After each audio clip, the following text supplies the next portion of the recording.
Hi everyone, it's Kelly Beatty coming to you live from Chelmsford's Senior Center as we begin this annual Rite of Spring, the Spring Annual Town Meeting. And tonight we're going to be discussing the town budget for the coming fiscal year, and along with a number of other articles. We have 30 articles in all on the main warrant. On Thursday night there'll be a special town meeting with another 5 articles. And the betting is that town meeting this spring will only take these 2 sessions, tonight and Thursday night, because there is not a lot of contention going on. You all might recall days 10, 15 years ago when, for example, there was a lot of tension between the town manager and the superintendent of schools over the school budget. That won't be happening. What you'll hear tonight is that the funding for the coming year, which totals almost $160 million, is actually level funded in the sense of it, although it represents an increase of a few percent, it retains the same services, no new hires, no new initiatives in town. Now, I don't think we'll get through all of the main articles tonight, but there are 3 keys here that I want you to be attuned to. The first is Chapter 70. These are the funds that we get from the state to help support our school district. You'll hear the representatives say that we got a kind of a windfall with the current new administration, Maura Healey's administration. Second is collective bargaining. You'll hear that the town manager has reached agreement with 5 of the 6 unions here in town, the last unmet being the firefighters, but they are close. So a lot of those numbers will come out. You'll hear a lot of discussion about how we are trying to stay competitive with other towns to retain important personnel like firefighters, like dispatchers, and so forth. And then finally, as a provocative note, you will hear how a change in zoning laws involving 2 feet can affect many of us here in town, and especially those who are hoping to keep their homes and perhaps improve upon them. So in very short order, the town moderator, John Curlin, will be calling the meeting to order. Be led by the Pledge of Allegiance. We'll also hear reports from the town manager and other officials about the state of the town. That's Article 1. Those are called reports. And we'll hear the projections of our budget for the coming years. You're probably aware that inflation is a pretty big problem nationwide and also here in Chelmsford as well. And you'll hear efforts to kind of anticipate what inflation means for our town in the years ahead, and how that affects our ability to raise the money that we need in order to keep the government going.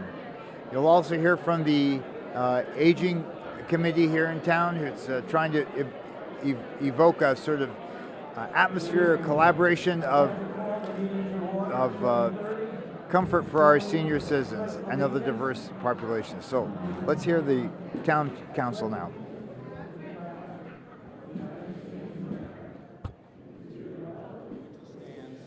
One nation, under God, indivisible, with liberty and justice for all.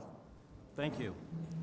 The next order of business, Maria Vasquez, the Assistant Town Clerk, will swear in all of the town meeting reps who were elected earlier this month.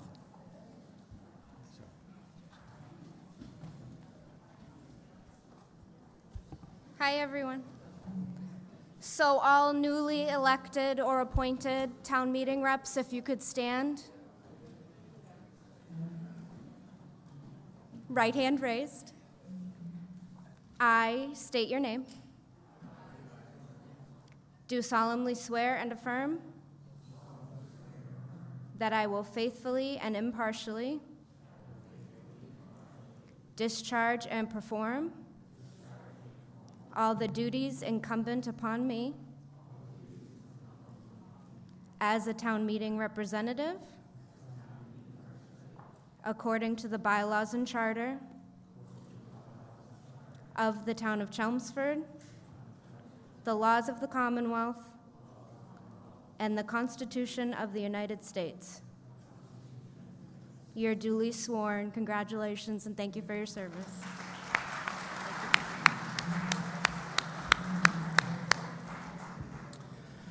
Now we're going to test your voting devices.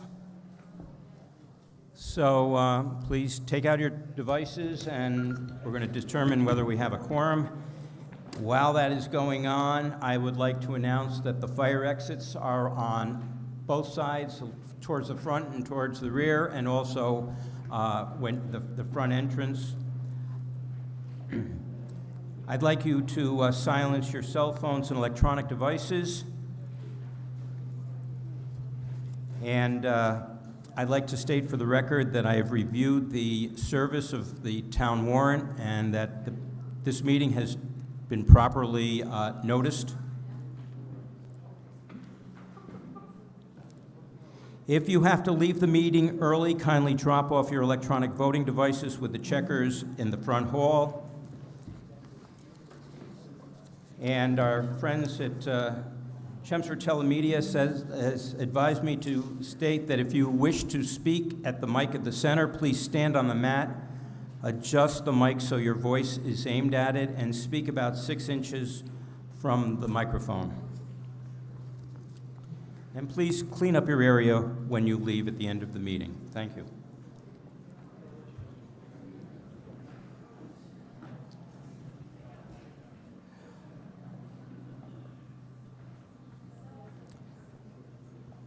We do have a quorum,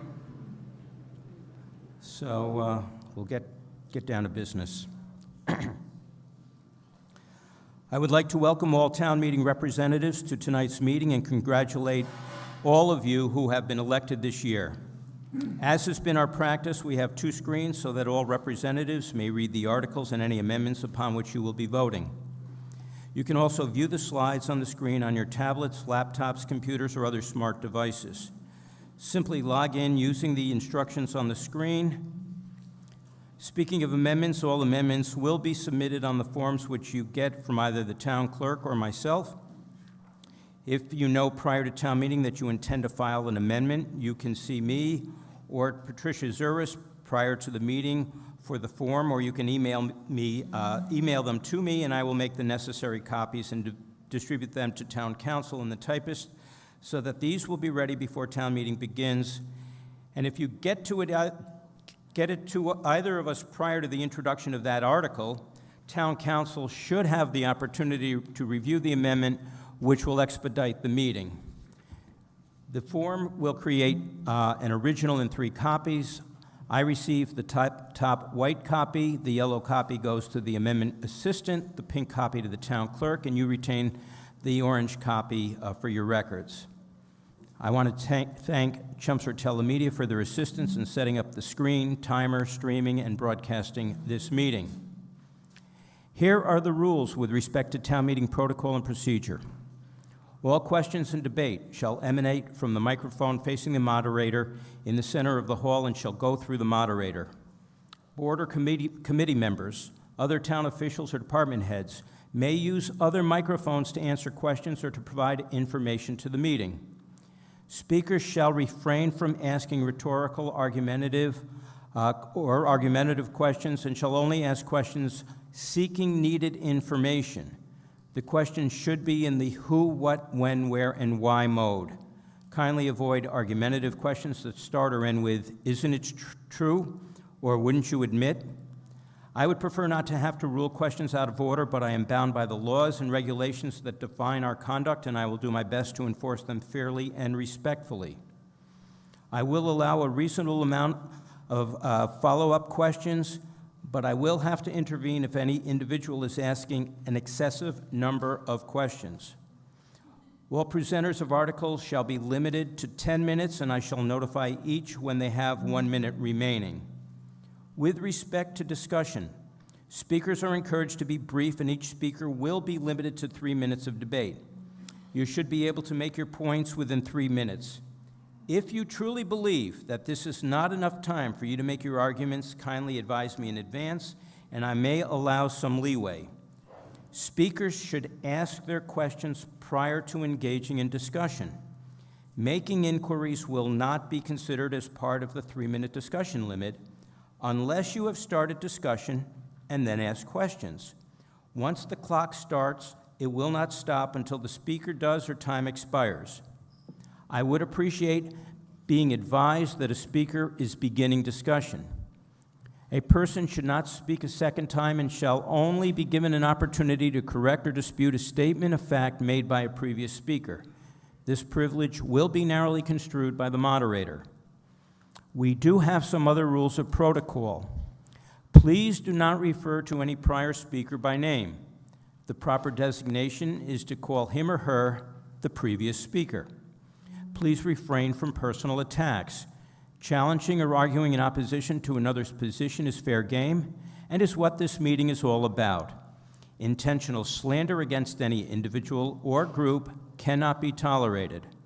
Let us refrain from repeating arguments that have already been made, but new ideas or distinctions are welcome and encouraged. Discussion of pending litigation will not be permitted unless specifically included in the warrant article being debated.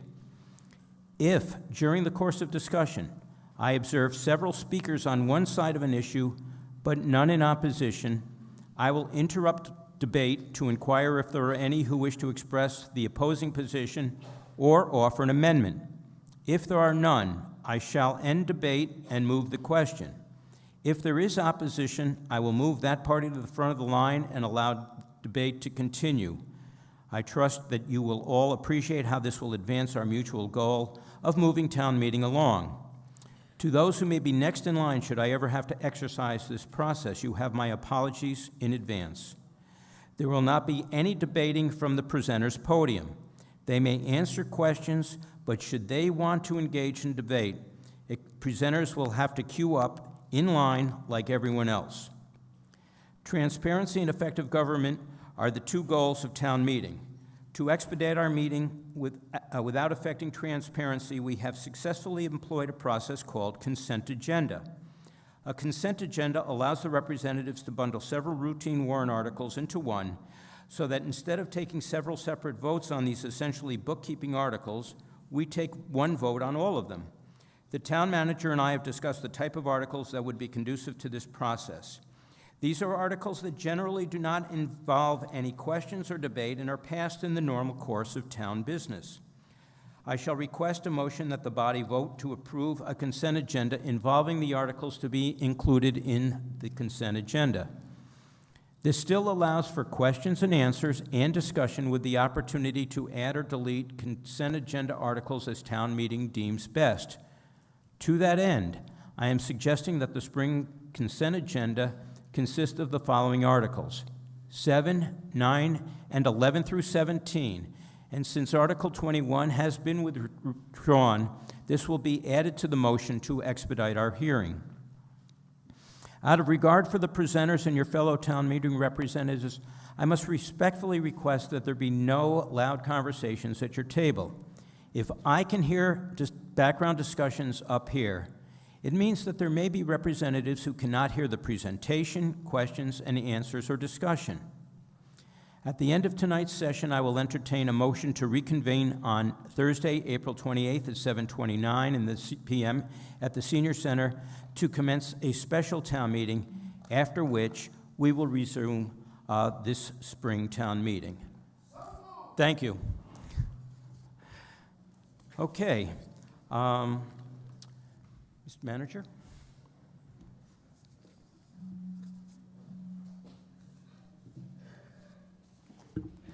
Good evening, Mr. Moderator. Paul Cohen, Town Manager. Article 1 is customary at every fall and spring annual town meeting to hear reports of town officers and committees. This evening we have a report from the Age-Friendly Chelmsford Implementation Committee, and Fred Brousseau is going to give that report this evening. I will then come back and do an overview of the financial components of this spring annual town meeting.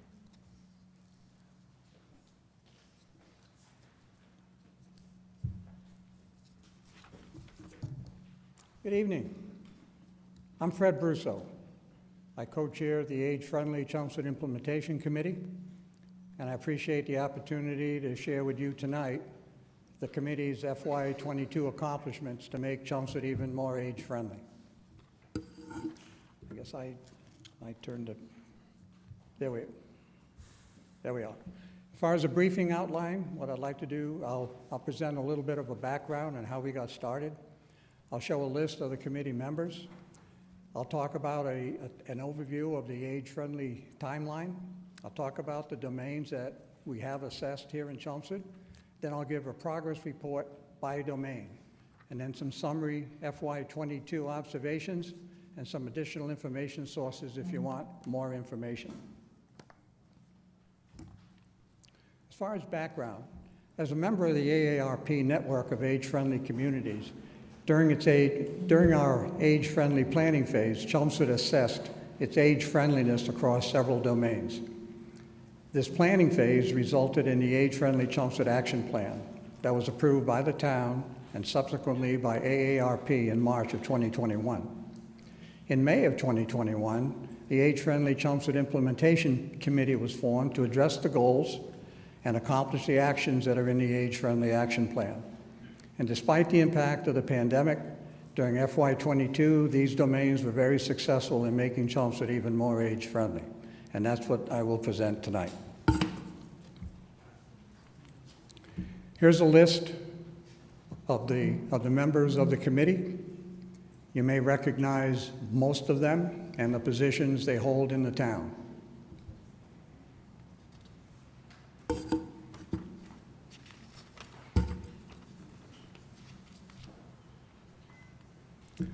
As far as an age-friendly Chelmsford timeline, we initially got started in November of 2017 with some very preliminary sessions. The membership package for Chelmsford to join the AARP network was approved by AARP in May of 2019. The membership certificate was presented to the town in July of 2019. The action plan domain inputs were initiated in December of 2019, and by that I mean the domains actually put together some first drafts of the action plan for their respective domains. The action plan was completed in January 2021. It was approved by the Select Board in March of 2021. The action plan was approved by AARP in March of 21, and the Age-Friendly Implementation Committee, as I mentioned, was formed in May of 2021. These are the domains that we focused in on to assess Chelmsford's age-friendliness: housing, transportation, community supports and health services, outdoor spaces, social participation, respect and inclusion, civic engagement and employment, and communication and information. Now, I've also included here who the domain leads were. You can see that their responsibility as a domain lead is closely correlated to the role that they have in the town. And this was a huge advantage for Chelmsford in coming up with the action plan. Now I'll talk about each domain specifically and accomplishments that they had in FY22. In FY22, the housing domain focused on increasing availability of affordable housing and preserving and improving existing affordable housing stock. They also increased the number of rental vouchers and established a partnership with Habitat for Humanity, offering assistance to qualified homeowners, seniors, and veterans with home in needs of certain repairs. Chelmsford was also one of the first communities to upload its inventory of town-wide affordable housing. I provided the URL there. Anyone wanting to come to Chelmsford and find affordable housing just goes to that URL, types in Chelmsford's zip code, and they will have an inventory of the affordable housing here in Chelmsford. Transportation domain planned and promoted a supplementary volunteer transportation service. This is going to be supplementary to the transportation service already in existence here at the Senior Center. It'll be volunteer drivers, and the vehicles will be furnished by the town. Service will be available for those age 18 over and who are unable to drive. Flyers have been prepared for distribution. In fact, John Bowles is here tonight, and he has some flyers for you if you wish. He was the spearhead of this transportation service, and he's in the back of the room and has some flyers for you. We were scheduling a launch of the transportation service in February of 2023, but we had some difficulty recruiting drivers, and we had some difficulty first with the dispatching software. Those issues have been resolved. We now have, I believe, 2 drivers. We have town-furnished cars. We've launched an advertising campaign. We've trained the drivers. We have a lot of interest from people as a result of the advertising campaign. And we're about to, we have several people who have registered to participate in the service, and we're ready to launch with actual rides. The Transportation Domain also compiled a list of local transportation options for residents to include the Senior Center service, MRTA, Roadrunner, H-Band Care Ride, and the Chelmsford Ride. The information was provided to the Community Service Coordinator for a brochure for anyone who wants it. Community Supports and Health Services, they distributed and purchased 15 electronic key locks. These are Knox boxes that can be used by first responders to permit any secure emergency access without having to force entry. Also, in a project that was initiated by the police department and funded by the town manager, they purchased and distributed 11 of 15 safety net bracelets. These allow the police department to track people with cognitive impairments should they wander. I'll note that in this past, I believe it was December, one of these bracelets was used to find somebody within 3/4 of an hour. That service, that domain also continued with Grower Row and Gardens for Good. Maybe you've seen some of their plots behind Town Hall. These are volunteers that grow, maintain, harvest, and deliver fresh produce to the food insecure. People who benefit from this: Chelmsford Food Pantry, Table of Plenty, Chelmsford Housing Authority. Last year, this domain delivered FY22 produce valued at over $7,800. Supplementary food items are also provided by the residents, and it's a seasonally recurring activity that as soon as we get rid of the cold, we'll be actually starting to plant more. Outdoor spaces and buildings, renovated several playgrounds and athletic fields. Varney is ongoing, the center schools, Southwell, Roberts Field. All playgrounds will be ADA compliant. Also, they installed 2 outdoor fitness areas in Chelmsford Center, just behind the Chelmsford Housing Authority, and in Roberts Field. One of those photographs there is one of the fitness stations at Roberts Field. There are 4 of them, suitable for all ages. There's also a 1/3 of a mile track around that particular area. We created also a new pocket park that's at the intersection of North Road and Worthing Street. This was a cross-domain interdepartmental partnership with substantial sponsorships from the local area. We also enhanced interdepartmental collaboration. The DPW and the police department have increased the security mechanisms at playgrounds. Social participation, respect, and inclusion conducted multicultural lecture series, held intergenerational multicultural week-long activities with Chinese students aged 12 and above, and seniors, hosting LGBTQ+ friends social groups twice monthly, conducted dementia-friendly training. Senior center staff and transportation drivers have taken this training in addition to at least 1 person from every town department. Civic engagement and employment, they planned and promoted and conducted an age-friendly job fair. Mass Hire, Chelmsford Senior Center, Chelmsford Business Partners, focused on Chelmsford-based employers for local jobs only. Full-time, part-time, volunteer, and temporary and seasonal positions were available. 19 local organizations participated. There were 105 attendees. One particular aspect of this job fair was that the first hour was given priority to those over age 50. Fully registered within 3 weeks in advance of the fair. It was highly successful. In fact, the organizations that participated want to have it annually. As per AARP, it was a very unique job fair that focused only on local employers with local jobs. Communication and information started a pop-up library service. Perhaps you've seen it parked in front of the library or around town. It's a specially configured vehicle that has library services, and it goes to various locations around the town and has appearances at various town locations.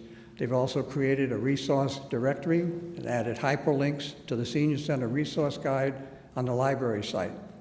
And they're evaluating right now a potential for a centralized town calendar. And that's a possible combination of the current library calendar and a Google Calendar. But it's heavily dependent upon multiple groups to upload their own events, and so we're still investigating whether or not the content currency may be sustainable in the long term. Some FY22 observations. It was a highly successful year in spite of the pandemic. There was a seamless progression from the planning phase to the implementation phase. The committee members, in particular, the domain leads, remain the same for both phases. The people who said what they were going to do are the same people who are going to make it happen. And that, again, was another huge advantage for Chelmsford. FY22 projects were truly a team effort.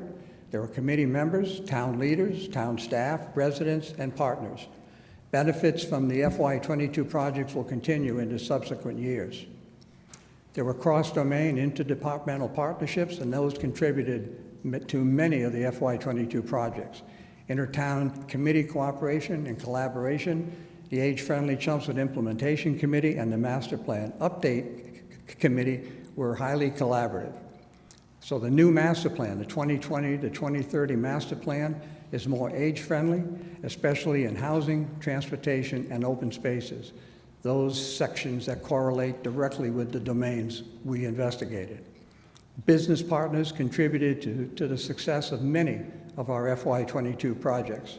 Habitat for Humanity, Mass Hire. But we know there's a need to enhance community outreach. And that's a segue into my final chart. What we've done very recently is that we've launched an age-friendly Chelmsford webpage on the town site. There's the path, www.chelmsfordma.gov, click on Community, and then Age-Friendly Chelmsford Implementation Committee.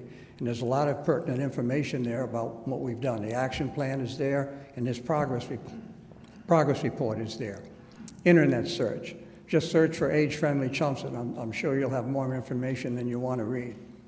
Age-friendly programs have been recorded on a CTM. I think we've recorded about 5 or 6 now. You can go on CTM and on demand take a look at any one you wish to view. We just established an age-friendly corner in a newly expanded senior center newsletter. Town manager has a monthly newsletter. Social media platforms we have. Newspaper articles. In fact, the November 2022 AARP publication had an article that featured the age-friendly efforts that we're doing here in Chelmsford. If there are other information you need and can't find, I have my phone number up there and Debbie Siriani, who's the co-chair.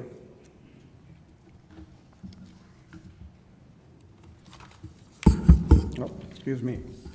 What I'd like to do now in closing, just to mention the fact that, let me close by saying that I presented this report to the Select Board last month. Immediately after that meeting, I sent the report to the AARP Massachusetts Age-Friendly Director. He responded. He was very impressed with the report and amazed at the collaboration that was used in the accomplishments. He further mentioned that he would send the report to AARP National as great examples of implementation. So his response speaks very well to the committee and its FY22 accomplishments, and that will continue to be enjoyed by Chelmsford residents for years to come. But for each of you tonight, I hope you've heard something that makes Chelmsford even more age-friendly for you and your family. As far as the committee's concerned, we're already tackling our FY23 action items, and you'll be hearing about those in the future. So that concludes my presentation, and I thank you for your attention.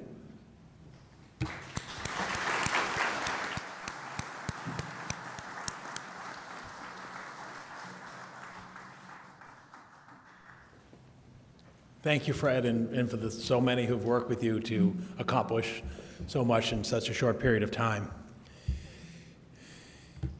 At this point, before we get into the business of the meeting, I want to give an overview of the town's financial condition. We began the budget process 6 months ago at the end of October. with a lot of uncertainty. I mean, clearly, let's recognize where we are today and where we've been. This is an extraordinary period of time. As Fred noted in his report, we came out of the pandemic, and we're in this period of economic uncertainty, particularly noted by high inflation, that we haven't dealt with as a community and as a country, and really in a global capacity for 40 years. We also knew locally that there'd be a new governor elected, and when a new governor was elected, that the new governor is given additional time to produce the first budget of the administration. So when we worked to release the town budget at the end of January, per the requirements of our charter and bylaws, we had no knowledge of what the new governor was going to propose in terms of funding, which is sort of our first benchmark in terms of what would be coming in local aid, in terms of assistance from the state, and also assessment and charges from the state. And in fact, this evening, the House of Representatives is still in session as the House of Representatives takes up the state budget. But we've seen their proposed budget, and it confirms many of the actions undertaken by the governor. What we do know at this point in time is, and as reported by our town accountant, Darlene Lucier, we're going to finish the current fiscal year in the black once again. We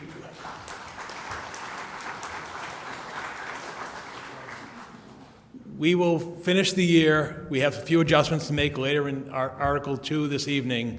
And as is customary, at the end of the fiscal year, the town accountant will submit the balance sheet from the town, and around Labor Day, we'll have our free cash certified, our undesignated fund balance, in advance of the fall annual town meeting.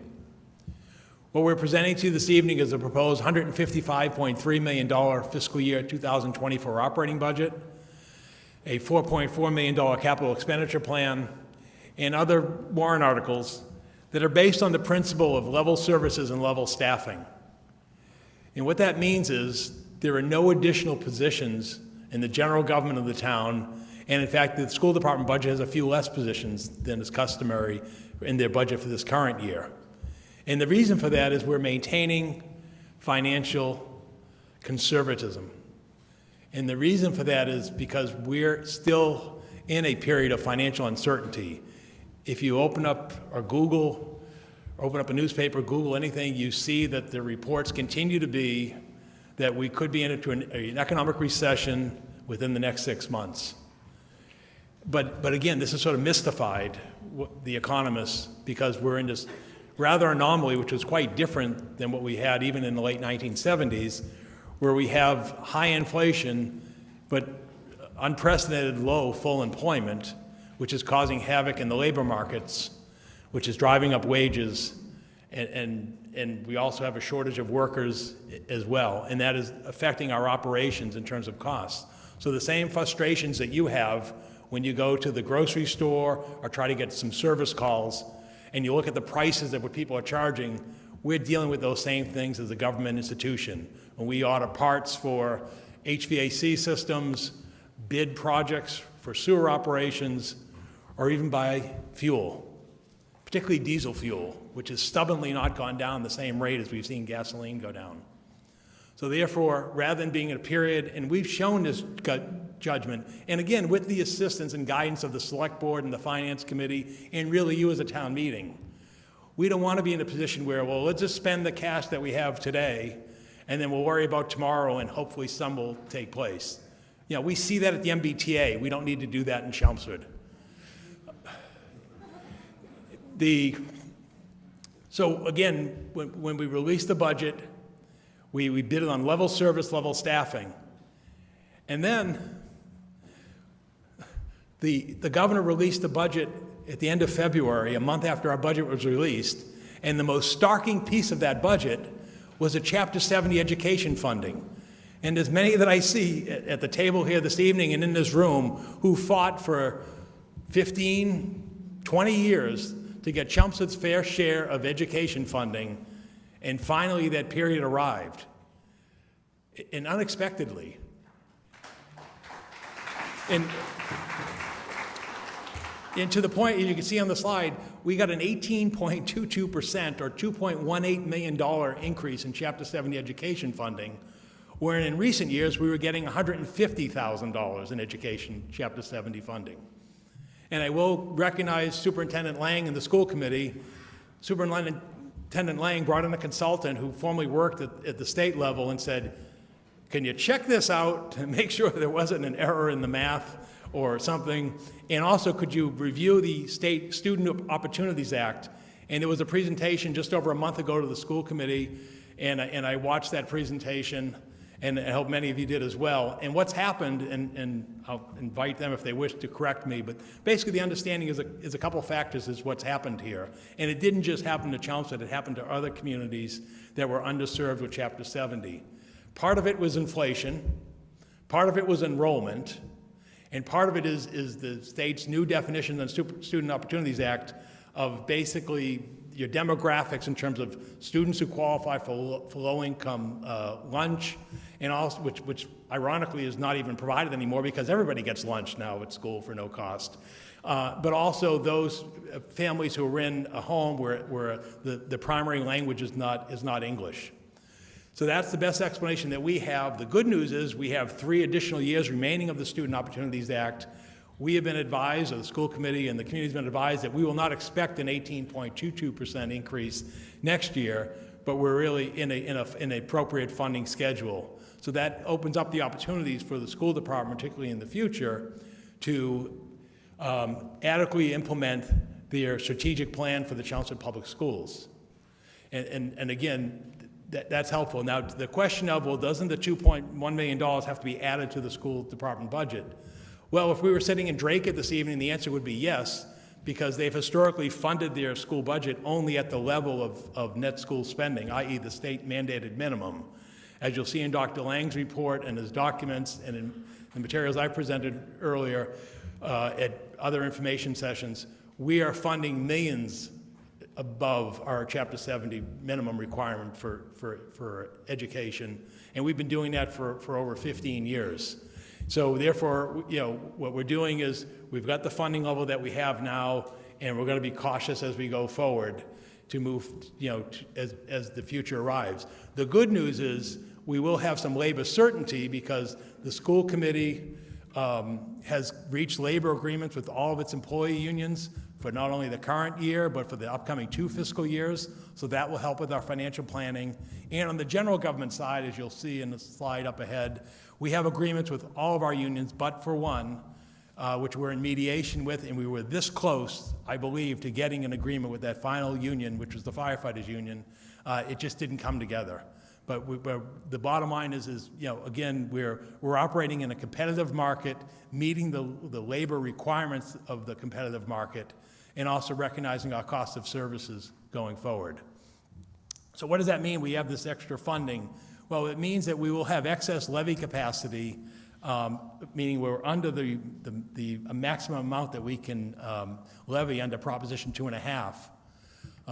It also revises our 5-year financial forecast that our finance director, John Souza, provides for our community. And in the back of your thick booklet this evening, there is an updated forecast. The good news is we're again under levy capacity for the current year, and based upon reasonable assumptions, we should be balanced budget for the subsequent 2 fiscal years, and then again within 1% for 27 and 28. So we're in a good standing. Again, every model is an estimate. No model is going to be accurate, but at least provides us with the financial surety. And then what that also means is that when we gather back here in 6 months in October, you as a town meeting will have the decision of what to utilize in terms of the town's available levy capacity and closeout undesignated fund balance at fall town meeting. And the options are as what they always are. You'll be able to decide in the fall whether to put it into savings, i.e. the stabilization fund, whether to make additional investments in our infrastructure, such as our roads, our buildings, and other town assets, reduce the increase in our property taxes, or other steps. And again, those decisions are customarily be made at fall town meeting. So with that, Mr. Chairman, that concludes my introductory remarks for this evening under Article 1. Thank you. We're going to vote on the consent agenda first. According to your motions, it seemed to be next on the agenda? Yes, yeah. The next item, as you mentioned in introductory remarks, is the 10 warrant articles that are customary for consent agenda at spring annual town meeting. And upon approval, I'll quickly review each of those.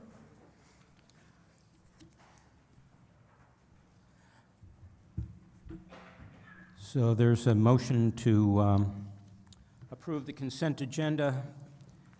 Mr. Manager?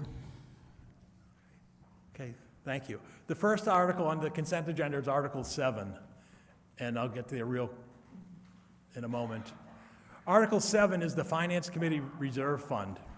And once again, the request under Article 7 is $400,000 to the reserve fund that is used at the discretion of the Finance Committee in accordance with state law.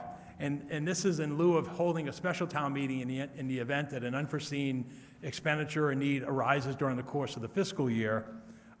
In the event that there's a need for transfers, we utilize this fund, as we will this evening at town meeting. What I can tell you, the $400,000 figure has remained unchanged since fiscal year 2010. And back then, the town had a $98 million budget. Now we're at a $155.3 million budget. But we've been able to effectively operate within that funding amount, which is about 0.26% of our budget. So again, that's the request under Article 7.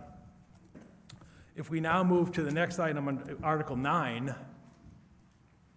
which passes all the capital slides. Article 9 is a sewer enterprise fund operating budget. The request here is for a sewer enterprise fund for the upcoming fiscal year in the amount of $4.9 million, as broken up by personnel and expenses as displayed in the handout and on the screen. Just to explain what an enterprise fund is, particularly for newer town meeting members, this basically means that it's a separate accounting and financial reporting system for the operations of a department. Generally, these are government activities that have taken place within the last several decades of the town's operation, most notably, for example, the sewer system. And what that means is the revenues and expenditures are segmented or separated for those activities, which means the money you pay for sewer fees only is expended on sewer fees. It does not go into the general fund of the town and is used to augment or otherwise fund town operations. In this case, the sewer enterprise budget increases by over $400,000 or 9%, and the detail of that is on page 70, page number 70 in the thick budget book. All of that expenditure is really in the expense side. The personnel budget of the sewer enterprise this year is essentially level funded because of some staff turnover. What there are and what's driving this is, as our sewer system matures, is we have to make some major investment. In this case, this year, we have to install the sewer system grinder pumps at Katrina and Southwell pump stations. We're also have a contracted service increase of $222,000 for force main assessment and pump station repairs. This is in accordance with our license and consent order with the Department of Environmental Protection. And lastly, the wastewater treatment costs at the regional facility in Lowell are increasing by over 5% or $100,000 in the upcoming year. So we'll be spending $2 million for the treatment of our wastewater at the Lowell plant. If we now move on to Article 11, we'll now go through 11 through 17 in order. Again, this one is, Article 11 is the Stormwater Management Enterprise Fund. As you can see, it's $1.56 million for the upcoming year. The details are on page 71 in the thick budget booklet. The increase here is 2.92% or $44,000. And this is for the maintenance of the 95 miles of drains, 4,500 catch basins, 600 drainage outlets, 210 culverts, and 50 detention ponds. And again, these fall under our federal and state mandated requirements of sampling the water quality of our drainage outflows, cleaning our catch basins, and sweeping our streets twice a year to protect the 30 streams across our community. Article 12, again, another enterprise fund with another recent operation of the town in terms of the town being over 380 years old. And in recent years, the town has acquired and operated, originally with a lease, and now owns and operates the Chelmsford Forum. This year, again, it's the amount for the Forum Enterprise operations is $65,000. The professional ice rink management company, we just rebid this in the spring, and the revenue went up by $5,000 to $65,000 under that new contract. Basically, this means is that the operating expenses for the ice rink are not funded by the property tax levy. The next enterprise fund is for cable access and public education, government PEG, access and cable-related enterprise fund. Again, a government operation that's really been in existence since the late 1970s, and this is to provide the services that we have this evening for those who are watching our meeting remotely, as well as the coverage that we have throughout our community for government, education, and community events. You can see the budget this year is $580,000, again, entirely funded from the surcharge of 4.5% on the Comcast and Verizon cable television bills. Despite the trend of people cutting the cord, our cable access revenues are down about 4%, or $25,000, but are again reasonable, because even though more people are cutting the cord, unfortunately, as you know, whether you cut the cord or otherwise streaming, the cost of content is increasing. So again, in working with Pete Padula, who manages Chelmsford Telemedia, this budget is stable. We do not foresee any town subsidies in the immediate future for cable operations. The next one is the Golf Course Enterprise Fund. Again, since the mid-1990s, the town has operated the Chelmsford Country Club Golf Course. Again, private management company there for $30,000 of revenue to the town. And again, meaning that the golf course operations will not be funded from the property tax levy, but will fund from the fees that the town receives from the private management of the facility. Article 15 is the annual appropriation of departmental revolving funds. Current state law requires that the town annually vote to renew these funds. There is a bill submitted through the legislature, which we hope would be that we'd only have to come in if we want to change the amounts, but currently the law is we have to vote this amount every year. This amounts remain unchanged, therefore the money that comes in for dog licensing pays for the operations of the dog pound. When the senior citizens from this facility go on a trip, the money they receive that they pay for the trip expenses is revenue that then is used to pay the cost of the programs. And similarly, seal and weights and measures inspections, that is basically, the gas pumps and the checkout things that are tested. The fee that the companies pay for that is collected and then used to pay for the inspectors. And an on-site sewage facility is the Board of Health operation, which is for when people who install a private septic system, they pay for the cost of the Board of Health's engineer to inspect that facility. So again, no impact on the tax levy.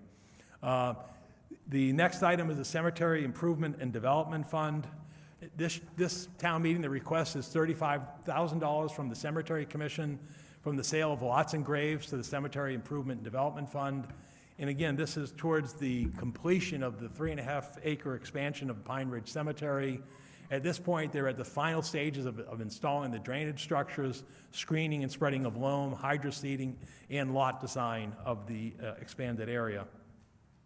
Article 17 is the annual appropriation of $10,000 to the Community Action Program Fund, which has again been in existence since 1996, and it provides matching funds for organizations and individuals within the town of Chelmsford, such as Scouts and others. Again, the purpose of this program is to provide cash grants to individuals and organizations that wish to develop small civic projects for the benefit and enjoyment of the residents of Chelmsford. To date, there have been over 100 projects totaling 135 over the last few decades. Article 21 is the last article, and that, again, is a withdrawn article having to do with the enactment of a specialized energy code. The Clean Energy and Sustainability has voted to take no action under this article and anticipates returning at a future town meeting for your consideration. Thank you, Mr. Moderator. Thank you, Mr. Manager. Does the Finance Committee have a recommendation? The Finance Committee unanimously recommends approval of Articles 7, 9, 11, 12, 13, 14, 15, 16, 17, and takes no action on Article 21. Thank you. Does the Select Board have a recommendation?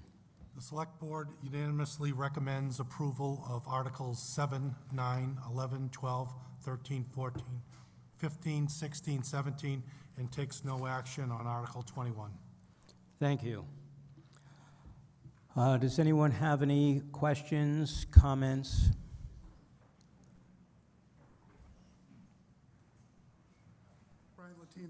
Brian Latina, Precinct 9. Mr. Moderator, through you to the Speaker, the stormwater section, Article 11 on page 92, we're paying $1.5 million to keep our sewer clean. We have to clean the drains outside my house. I see that twice a year now, I guess. There's a street sweeper that cleans up the street as well, Mr. Moderator. I'm just curious, it's a state law, it's not a federal law, but why does the state of Massachusetts also not do the same action at Route 110, 495? Those drains have not been cleaned. The water runs down it. It goes into the same water system that we're spending $1.5 million on, but the state invoked a state law and isn't doing it themselves at our intersections. Do they have to do it? Do we have any control over what the state's doing in our town, spilling into our water system? Through you, Mr. Moderator, to the Speaker, I don't have any information on what the state does on state property. I know what the town's responsibilities are under Federal Clean Water Act and the Massachusetts Department of Environmental Protection regulations. I can't speak to what the state does in terms of their maintenance and operations on state-owned properties. Okay. And again, my question is, it's a state law, it's not a federal law that's related to this one. I'm going to invite Christine Clancy, our Public Works Director, who can further elaborate on this as a professional engineer. It is anyway, I'll let her elaborate. Good evening. Town Manager Cohen is correct. It is a state requirement. If there are any particular areas of concern, we do have communication with Mass DOT, so we can bring it to their attention. But we're really only required to clean or to maintain the infrastructure within the town right of way. But I'd be happy to bring it to my contacts to the state to see if they can address it. Okay. Within the bounds of Chelmsford, just for the town meeting here, 495, 110, each one of our intersections is not being maintained. There's so much trash on 110 at 129. If you look down the edge or stop there and look, there's so much trash it can't even fill the drains. And 110, just outside Dunkin' Donuts, those two drains have never been cleaned. To my knowledge, the sand actually runs over the top of them. So if you'd ask the state to take care of those, and maybe someday we'll get the rest area on 495 also in the bounds of Chelmsford to be cleaned out as well. Thank you. Will do. Thank you. Thank you. And I just want to clarify, it is a federal standard because when the status came in, it was not only Massachusetts, but New Hampshire and other states. What it does mean under the standards is there are many rural areas of the state that are not subject to the standards of stormwater, and that really has to do with density and population. So, thank you, Mr. Moderator. Thank you. Claire Janot, Precinct 4. My question is in regard to the Sewer Enterprise Fund. And it's not a question on the budget, which I certainly support as a vital town service. It's really a question on the rate-setting process. I didn't see any revenue history for any of the enterprise funds in the books, which leaves me with this just general quandary of every time the budget changes, the rates change so that it's balanced, I assume. I don't know.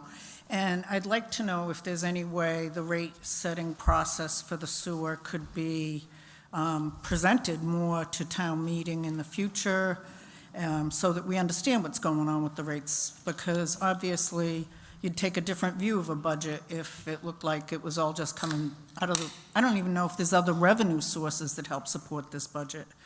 So if you could address what's possible, I'd appreciate it. Through you, Mr. Moderator. Yes. The state law requires that not only the town's budget be balanced, but that all enterprise funds have a balanced budget. And every year, the town accountant submits a balance sheet not only for the town's general fund, but also for each enterprise fund. And then we get a free cash statement for the sewer enterprise fund, the Stormwater Enterprise Fund and others. You know, and so those are, and basically the funding sources, and I apologize if it's not clear, are from the from the operation. So for example, the only revenue source for the Sewer Enterprise Fund are your sewer bills. Okay. The only revenue source from the Stormwater Enterprise Fund are from the surcharge on your sewer bills that is designated for the Stormwater Enterprise Fund. The only revenue, as I mentioned earlier, those are the two major ones, and as I mentioned, PEG Access, the only funding source for PEG Access is from the surcharge on the Verizon and National Grid, Verizon and Comcast cable bills, and we receive through the Treasurer's Office and Town Accountant Office, we receive a quarterly distribution of your cable access revenues to the town, and those get forwarded to Pete Padula, and then again get reported to the state every year. The Massachusetts Department of Revenue requires an accounting of those funding sources. And as I said, the other minor revenue funds in terms of the golf course just comes from the playing rounds at the golf course and the rental fees for and concessions used at the golf course. And then for the forum, the same thing. It's the ice rental time and also the minor concessions at the forum. So I apologize if that wasn't No apology clear. necessary. It's, I just don't. Director of Public Works, when the commission was dissolved per the town charter, the authorities of the sewer commission were transferred to the Department of Public Works. What I can tell you is the Director of Public Works and myself, and I believe we've shared this with the Select Board, and if I haven't been clear about it, I'll apologize. But what I can tell you is we are concerned with the impact of rising sewer fees in the community, and the Director of Public Works and I have been examining the transformation of our flat fee rate schedule to a schedule that's the tiered rate schedule that we see in most other communities and what you see on your water bills. So for example, right now in our community, it's a flat sewer revenue rate. What you see on your water bills is you have tiered. So as you use more water, you pay a tiered block. And so what that means is somebody like Cintas, who's using the most water in the community and the most sewer, they are currently today paying the same per unit rate from the very first unit as a residential property owner in Chelmsford. What we're looking to do is to, again, being revenue neutral, is to transform that to a tiered system that would basically mirror the water tiers. And what that would do is two things. One is it would provide residential relief, meaning your sewer bill would not go up as much as it otherwise would have. And also, it would also promote conservation, because if you're paying by tiers, that would encourage people to use less sewer capacity. So that's our situation on the sewer revenues, and again, we expect to be reporting that to the Select Board probably within the next month or so. Thank you, and I'm delighted to hear that you're contemplating ways to save the residents some money. In that vein, is there any possibility your rate consideration of revamping the rate structure would include allowing outdoor water to be excluded from the sewer fee? The answer to that is no. And the reason for that is it does not promote conservation by excluding outdoor watering. And the message we've received from our state officials and particularly those who are conservation minded is we are not looking at irrigation meters. And so therefore, no, if there's no relief there. So unfortunately, I don't anticipate that changing. All right, thank you very much. Thank you. Helen Blasioli, Precinct 2. Just a quick question, moderator to Paul. On the catch basins, are you doing all the catch basins in town, including condos, or no? We clean all catch basins on public rights of way. We do not go into private property and clean catch basins or parking lots or other commercial properties, no. If we give you permission, you want to come in? No. Okay. There being no further questions, this requires a 2/3 vote. So please, now you can vote.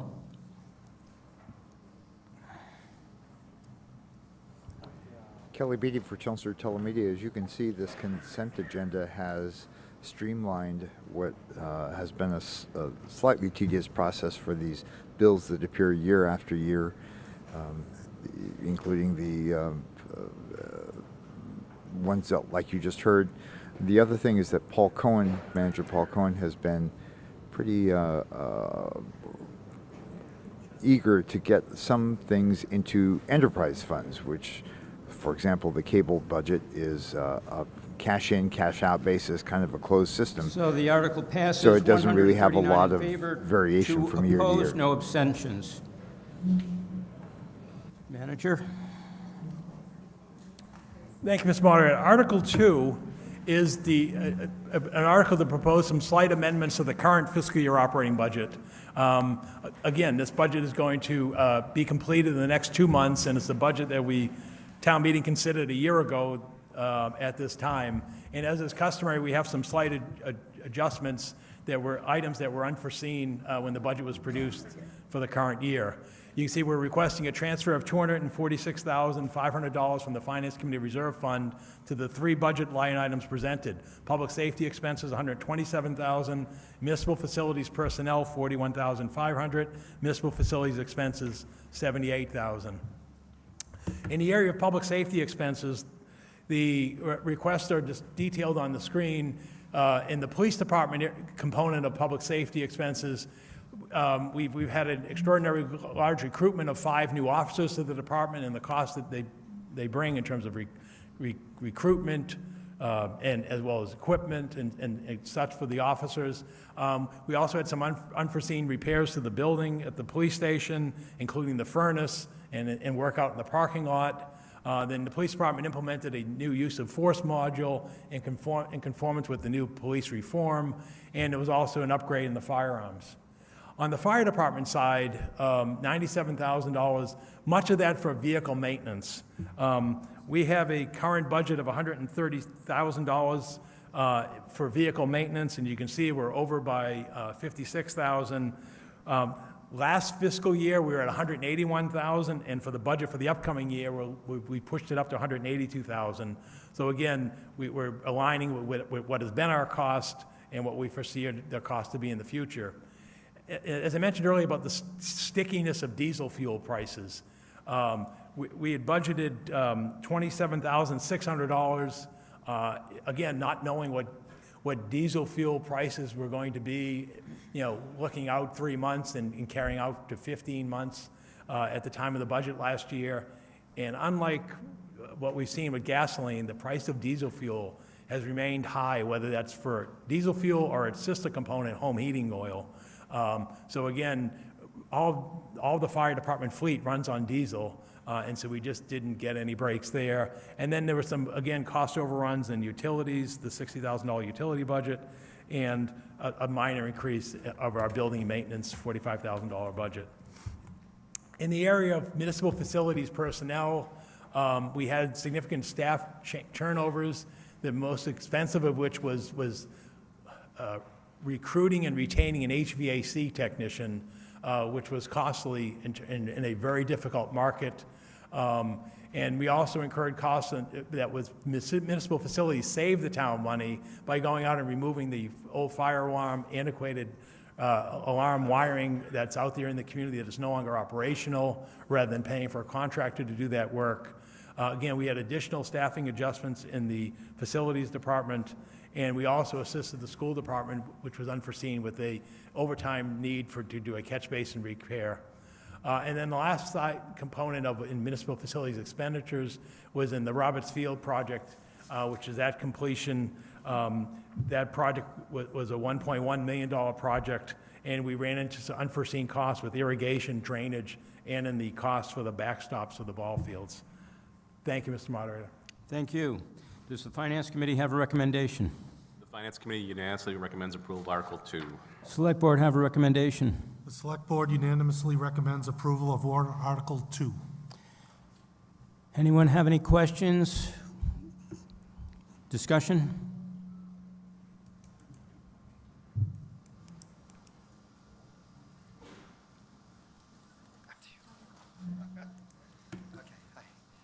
Tom Amaro, Precinct 5. I just want to ask on the police department, the building repairs, including the furnace, is there any chance that you're going to replace or convert to a emissions-free heat pump type furnace instead of one that burns fossil fuels. Through you, Mr. Moderator, no, this was a repair, not a replacement of the furnace at the police station. There's no plans at this time to replace that furnace. Oh, it's just repair. Okay, thank you. Deirdre Conley, Precinct 9. Just a couple quick questions. The police department recruitment of 5 new officers, I was just wondering, is that expansion of the department? No, it was turnover. What happens with police, there's no expansion. Simple answer is no. And in fact, in the budget book, we list all of our staffing, and there's no change in officers. What happens in public safety and in schools and others is you have people that are eligible for retirement, but we don't often know when they're going to choose to elect retirement. And so what happens is we often run into spikes where for personal choice, they will end up departing and issuing their retirement. Sometimes they give us months' notice, sometimes 2 weeks' notice. So we just don't know. So no, there's no expansion of positions. This is for the basically, retirement positions. So those are all retirement, they're not resignations? Yeah, or if somebody departs for another community, and we did have officers leave to the state police and so forth. So again, it's for any kind of turnover, not for expansion. Okay.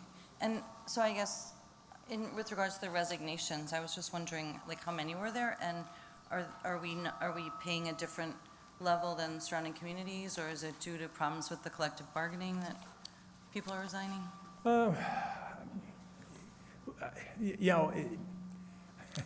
I'm sure different people could come up here and say different perspectives. I think, and I think we'll see in the next article, I think that we're tending to recognize the market. What I can tell you, and I know Chief Spinney could attest to it, we've had a hard time with public safety dispatchers, and not just us. We see it at the regional facility in Tewksbury, and we see it, and the schools. Everybody, it's particularly what you've seen is the entry level or the lower end of the employment scale, where we're seeing an increase in turnover and a difficult to recruit for those positions. So again, you'll see that as we do adjust our operating budgets. We have had to adjust entry-level pay for police, for dispatchers, and so forth. So yes, I think there's some of that in it as well. Sherman Horton, Precinct 6. I'd like to make a public service announcement that the Scouts will be closing our concessions at 9 o'clock. And Mr. Moderator, if you could start the clock. It will be brief, though. You're on. I'd like to congratulate the management of the town. If you calculate this out, this is under 0.2% of the entire budget. So thank you. Thank you.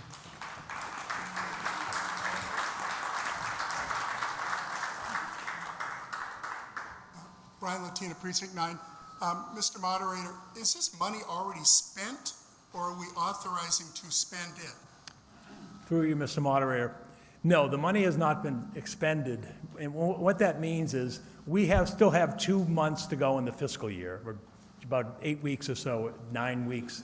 And what happens is, how we do this is the town accountant reports monthly to department heads of their ongoing budget expenditures.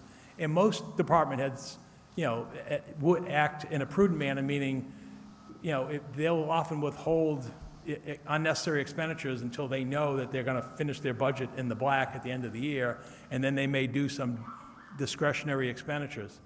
What happens is that when we approach the town meeting cycle at the end of March, the town accountant, again, issues her monthly report and then consults with department heads and Finance Director John Souza and myself saying, where are we forecast, because we know we have this many pay periods left for the fiscal year, and what are the remaining major expenditures that are ahead, and then we calculate what's needed to finish the fiscal year. So technically, no, the money hasn't been expended, but we know that based upon our forecast, this is what we're going to need to finish the year in the black. Okay, thank you. And under police repairs, building maintenance, does that include fixing the 2 front doorknobs that have a sign on them on how to use them versus normal. The ADA commissioner was very upset, and he's going to talk to Chief Spinney later about getting those doors to ADA standards. It's kind of a rhetorical question, Mr. Manager. Yeah, I'm sure they'll be repaired, yeah. Thank you. Anyone else? Okay, so we will vote on Article 2 to transfer $246,500 from the Finance Committee Reserve Fund for the budget line items referred to in the motion.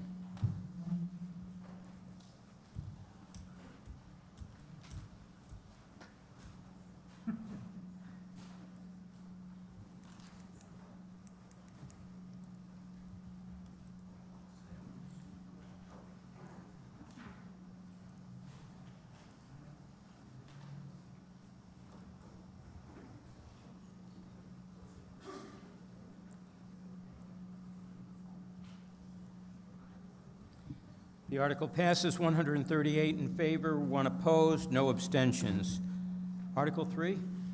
Thank you, Mr. Moderator. Article 3 is funding for collective bargaining agreements. In my introductory remarks, you may recall that I noted that the school department had reached collective bargaining agreements with all of its labor unions. Under state law, school departments and schools are not required to bring their agreements to the community for funding. Basically, the school committee has the funding already in their budgets, and once they reach agreement, it becomes effective upon ratification by the union and by the school committee. For general government operations, we have the additional step of bringing it here to town meeting. Our town budgets prohibit us from pre-funding collective bargaining agreements, and then how it works under state law is in order to ratify a public agreement with a public labor union in the general government, the first year of the contract, if it's prospective, has to be funded by the town meeting, and then the entire agreement is funded entirely. Obviously, if it's retroactive, the full amount has to be appropriated. So what we have here this evening is we have on the general government side 5 labor unions. We have three of them here four of them here this evening. Police superior officers, police patrol officers, public safety dispatchers, again, 3 based out of the police station, and the library employees. All the other town employees are non-unionized, meaning your clerical facilities, general government, and so forth. Cemetery, they're all non-union, so they're already baked into the budgets that you'll be acting upon under Article 6. And as I mentioned earlier, we have agreements with all the unions, with the exception of the firefighters union, which we're in ongoing mediation with. So what we have here is for the police superior officers, more commonly referred to as a sergeant's union, we have a contract period that goes entirely retroactive for FY 20 to 22. It's $155,000, and then you can see for the going forward, it's $195, and the other amounts, and now I'll go into them in detail. For the police superior officers' labor agreement for the prior 3 fiscal years, the compensation in the agreement is just what you see on the page. It's a fixed 3% for the first year of the agreement, 2% for the second year, and 2% for the third year. This is in keeping with the pattern of settlement that the town had with other labor unions during that period. And again, these compensation amounts are reflective of those increases on the current wage scale. Where the negotiations got more detailed was in the current fiscal year and going forward. And so we have an agreement that has been ratified by the union and approved by the select board for the current fiscal year of 23, and then for upcoming year of 24, and then the final year of 25. The compensation in terms of the hourly rate, the adjustment was $1.75 per hour to the current rate, plus 2.5%, and then 2.5% for the outer 2 years. There were also some changes in stipends that are periodically get adjusted during the course of bargaining. In this case, when a sergeant serves as an officer in charge, meaning that there's no lieutenant on duty, that shift stipend increase for being the officer in charge will increase by roughly $10 to $75 per shift. And then also we've added language that in the event that extra pay details fall on the recognized legal holidays of the town, the rate for the details will go from 1.5 times to 2 times the hourly rate. That way, if they worked on Thanksgiving, Christmas, Memorial Day, and other legal holidays, that would be their hourly rate. And then we added Juneteenth to the list of legal holidays in accordance with the state action that occurred 2 years ago. The other change of language was language that was already in the Patrol Officers Union and is now being added to the Sergeants Union, and that's to add language for the educational incentive for holding degrees in law enforcement. And the reason it was not added in the Sergeants Union until this point in time was because all the existing sergeants had been grandfathered under the former state program, and now we finally have a sergeant who's been promoted from patrol that was hired after that program ended a decade ago. And again, in order to be competitive with our comparable communities such as Tewksbury and Billerica and so forth, we now have to add this language in because you can see, for example, if the person, officer, sergeant had a bachelor's degree, they'd be earning 20% less than their counterpart in another comparable community. And then again, we increased the shift differential from $65 by $10 a week to $75. The physical fitness optional program stipend increases. And then finally, there would also be the withdrawal of the pending Department of Labor Relations case before the state, which would resolve the final labor hearing with this union before the Commonwealth. On the Patrol Officers Agreement, again, a 3-year period for fiscal years 23 through 25. Again, a market adjustment to the pay schedule so that by the end of this contract period in fiscal 25, the base salary for a top step patrol officer would be just over $70,000. We had a tweaking of the language of the EMT certification. Currently, the language was 50% of the union had to possess the EMT certification in order for them to receive the stipend. And what happens is that when you had promotions or transfers or other attrition, retirements, we were borderline on that 50% level. And I think everybody felt better saying, well, you know, why don't we just change it that all new patrol officers that are hired will be required to obtain and maintain their EMT certification. And therefore, that would ensure that over time, we would not only maintain 50%, but ultimately we would end up at 100%. Again, we added Juneteenth to the list of legal holidays. We adjusted the call-in pay from 3 to 4 hours, which is the industry standard. And we also added language that in order for a patrol officer to be promoted to the position of sergeant, they will have had to have worked in Chelmsford for 3 years, not just been a patrol officer for 3 years. So that way, if somebody had transferred in, we wanted them to be assimilated to the Chelmsford Police Department operations before taking a command position. And then the issue of public safety dispatchers labor agreement, again, 3-year period, market adjustment to the pay schedule so that by the end of the schedule, a top step dispatcher would earn $64,373. And as I mentioned earlier about the market thing, we're having to increase the pay for dispatchers for the current year at $1 per hour plus 2.5%, and for the next fiscal year, upcoming fiscal year, another $1 per hour plus 2.5%, and the final year by 2.5%. And I can tell you that mirrors the increase that was provided at the Regional Public Safety Facility in Tewksbury, because again, there's a very significant difficulty recruiting and retaining dispatchers in this type labor market. It's a very stressful job, and again, that will help us to be competitive so that when we advertise and promote the position, we can get a quality person sitting behind that phone and servicing our needs for the community for police and fire calls and medical calls. Again, we add Juneteenth, the shift differential by 50 cents an hour for the second and third shift, and then the uniform allowance increases by $150, and then the emergency medical dispatch by $250. And then finally, the final agreement was with the library employees labor agreement. This again is a 3-year term contract, the current year, the upcoming 2 years.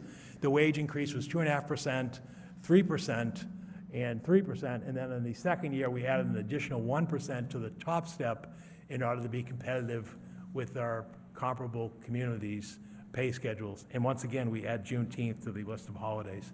Thank you, Mr. Moderator. Thank you. Does Finance Committee have a recommendation? The Finance Committee unanimously recommends approval of Article 3. Select Board have a recommendation. The Select Board unanimously recommends approval of warrant Article 3. Getting some feedback up here, sound-wise, just so you know. Anybody have any questions or concerns? There being none, we will vote to appropriate $155,000 for the police superior officers, $195,000 for police superior officers for 23 and 25, $200,000 for the police patrol officers, $33,000 for public safety dispatchers, and $21,000 for library employees. Kelly Beatty for Chelmsford Telemedia. These collective bargaining agreements are sort of crucial to the fabric of our town, and longtime residents certainly know that they have not always gone as smoothly as they have this particular round. I was watching the pre-town meeting where Town Manager Cohen was explaining sort of the background of The this. article passes, final vote, And it's amazing 137 in how favor, 1 opposed, challenging 1 it is to get abstention. people, qualified people, the best people, And can you do to something about serve us that? here in the community. I'm getting These agreements feedback, will help please. do that.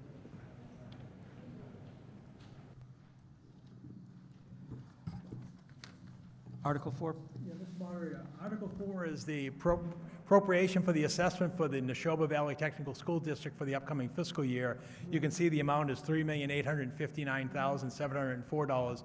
Normally at this time, Dr. Denise Pigeon would be giving you her presentation on the budget, but unfortunately, one of her other district communities, Ayer, is in session at town meeting this evening. So we're going to receive a presentation by Chelmsford School Committee member Lawrence McDonald.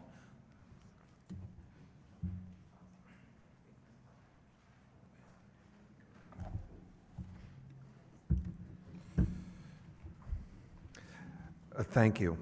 I'm Lawrence McDonald, one of the representatives from Chelmsford on the Neshoba Tech District School Committee. Sam Polton, Claire Janot, Pat Wojcik are also representatives on the Neshoba Tech School Committee. We also have with us one of the student representatives, who is one of your newest town meeting reps, Harrison Mayotte. Other student representatives are from Chelmsford also. Could you advance the slide, please? Please advance. Yes. In addition to being a representative on the student representative to the school committee, Harrison was nominated for the Presidential Scholar for Career and Technical Education. He was one of 2 students who was recognized for that. Please advance. We want to congratulate Chelmsford's Alex Petragula. She was the statewide winner of the Middlesex Partnership for Youth Poster Contest. Please advance. The technical areas of the school represent a variety of career opportunities. They are 41% of the students are in the construction and transportation cluster. 31% of the students are participating in programs in health services. 28% of the students are in arts and technology. These are qualified Chapter 74 vocational education programs that are focused on future labor market needs. Please advance. Enrollment by town, you can see that Chelmsford is the largest town by enrollment with 29.7%, and that Chelmsford enrollment went up this year by 5 students from 207 to 212 students. Please advance. Historically, the high water mark for enrollment was 313 students in 1976, so we're nowhere near that. Please advance. Several years ago, we undertook some capital needs planning, an assessment of the facility, and to try to understand what the 5 and 10-year needs were. We've identified the upcoming high needs and required repairs. We've done long-term planning on these. This summer, we'll be replacing a portion of the fire suppression system. We will be replacing the elevator, and we're looking ahead for the most significant building needs are the HVAC upgrades, and we're hoping to do that at a time when we are retiring some other debt. Please. Thank you. Neshoba Tech continues to be very proactive in pursuing grants, and the workforce skills capital grants that the school has been awarded are a very healthy number. $250,000 for plumbing, $500,000 for cosmetology, $2.5 million for veterinary science and electrical technology, and a $3.75 million grant that will allow for the expansion of engineering, programming, and robotics in a modular building for a total of $6,950,000 in grants. Please, thank you. The budget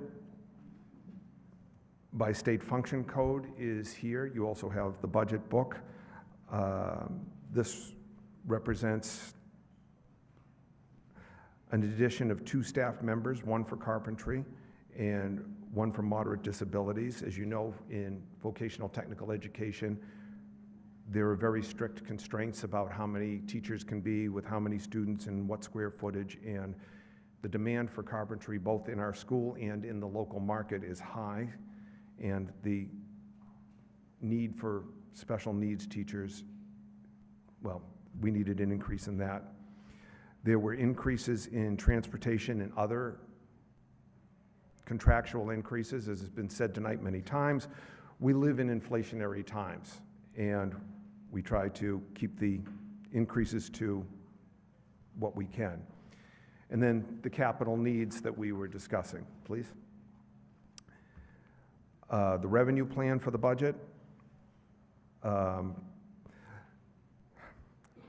Only about a third of the budget comes from the state and other sources. 2/3 of the budget comes from the assessments to the towns.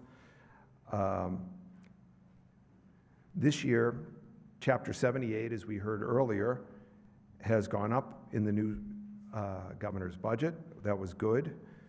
Therefore, the town assessments have increased by a total of 3.74% over last year, and that, the next slide, please.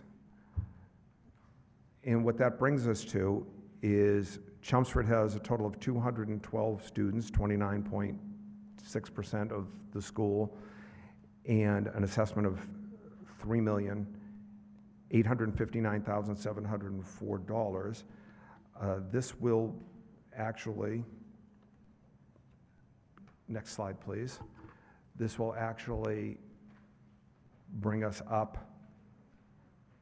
a total of 3.49% for an increase of $130,000, $180, and as I said, a total of $3,859,000, $3,859,704, supporting a total of 212 in-district students. Mr. Moderator. Thank you. Does the Finance Committee have a recommendation? The Finance Committee unanimously recommends approval of Article 4. Does the Select Board have a recommendation? The Select Board unanimously recommends approval of warrant Article 4. Do the Neshoba Valley Technical High School School Committee representatives? The budget was passed unanimously by the Neshoba Tech District School Committee. Thank you. Anyone have any questions or concerns?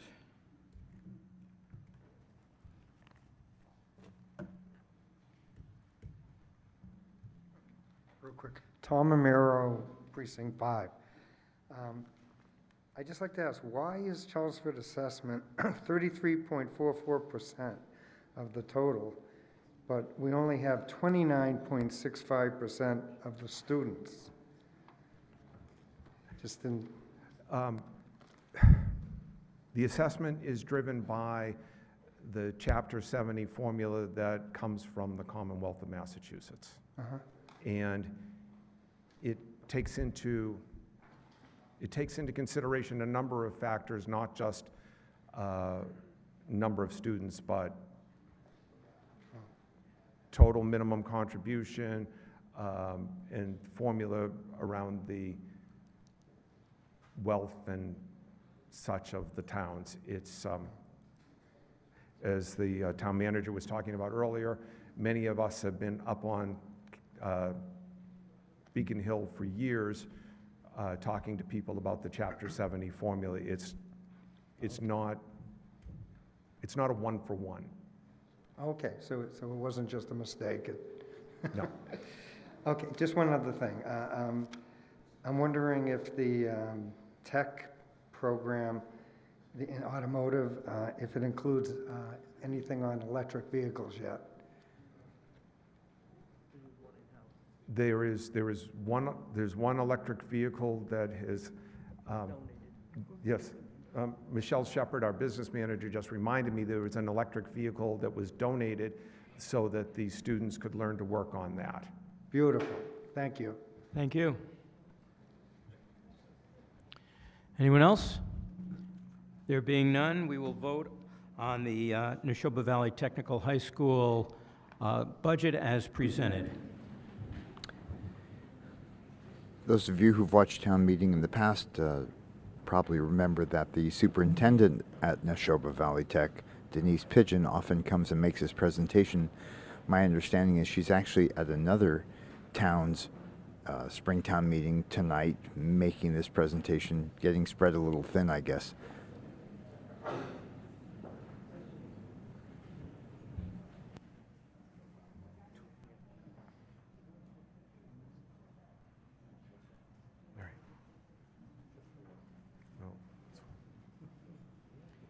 The article passes 136 in favor, 1 opposed, no abstentions. Thank you very much.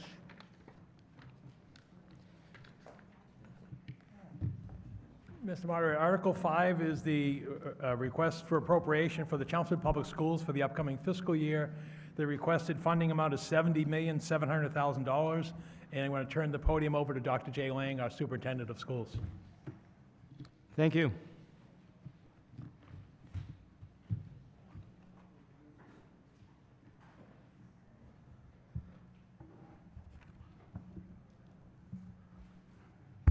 Good evening, everyone.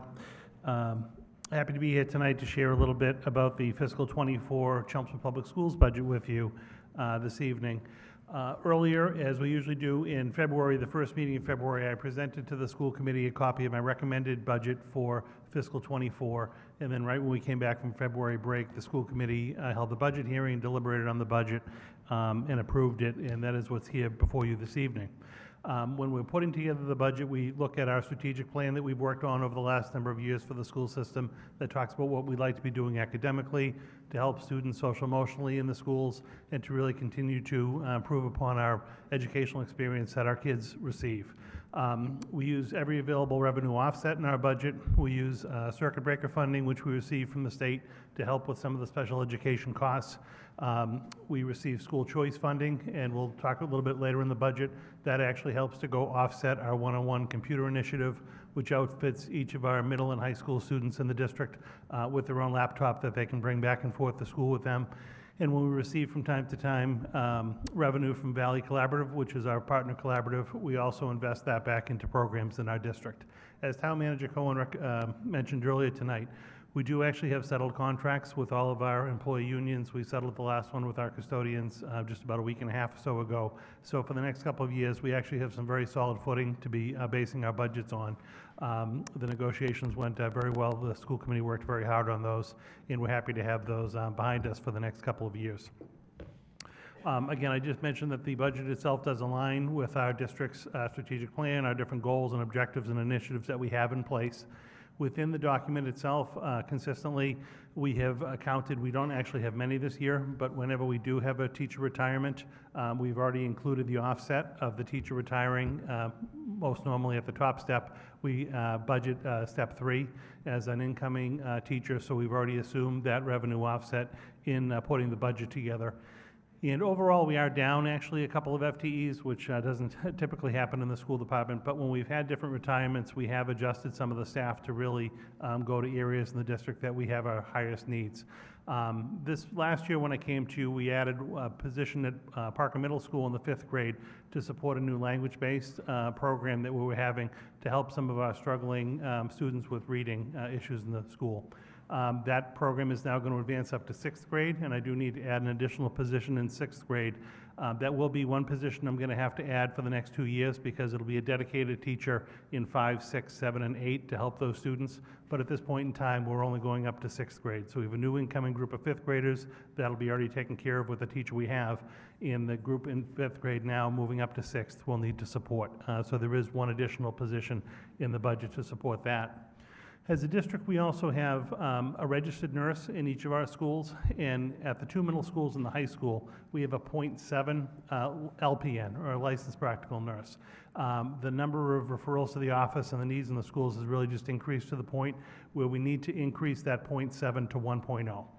So these are not new positions, these are existing people that already work from us, but just instead of being a .7, they're going to go up to full-time. Where they were already over .5, they were already benefit eligible, so there are no benefit costs associated on the town side to this. And we also have traditionally had an autism program at our elementary school at the Byam, and the Byam has always housed our elementary level program for students with autism. And the number of students that are coming up from our CHIPS preschool and just into the community requiring those services is expanding to a point where we can't accommodate them all at Byam Elementary School. We're actually going to have to replicate that program at Harrington Elementary School. So now we're going to have 2 different elementary schools that will support students on the autism spectrum. A cadre at Byam, and we'll also now have a group at Harrington.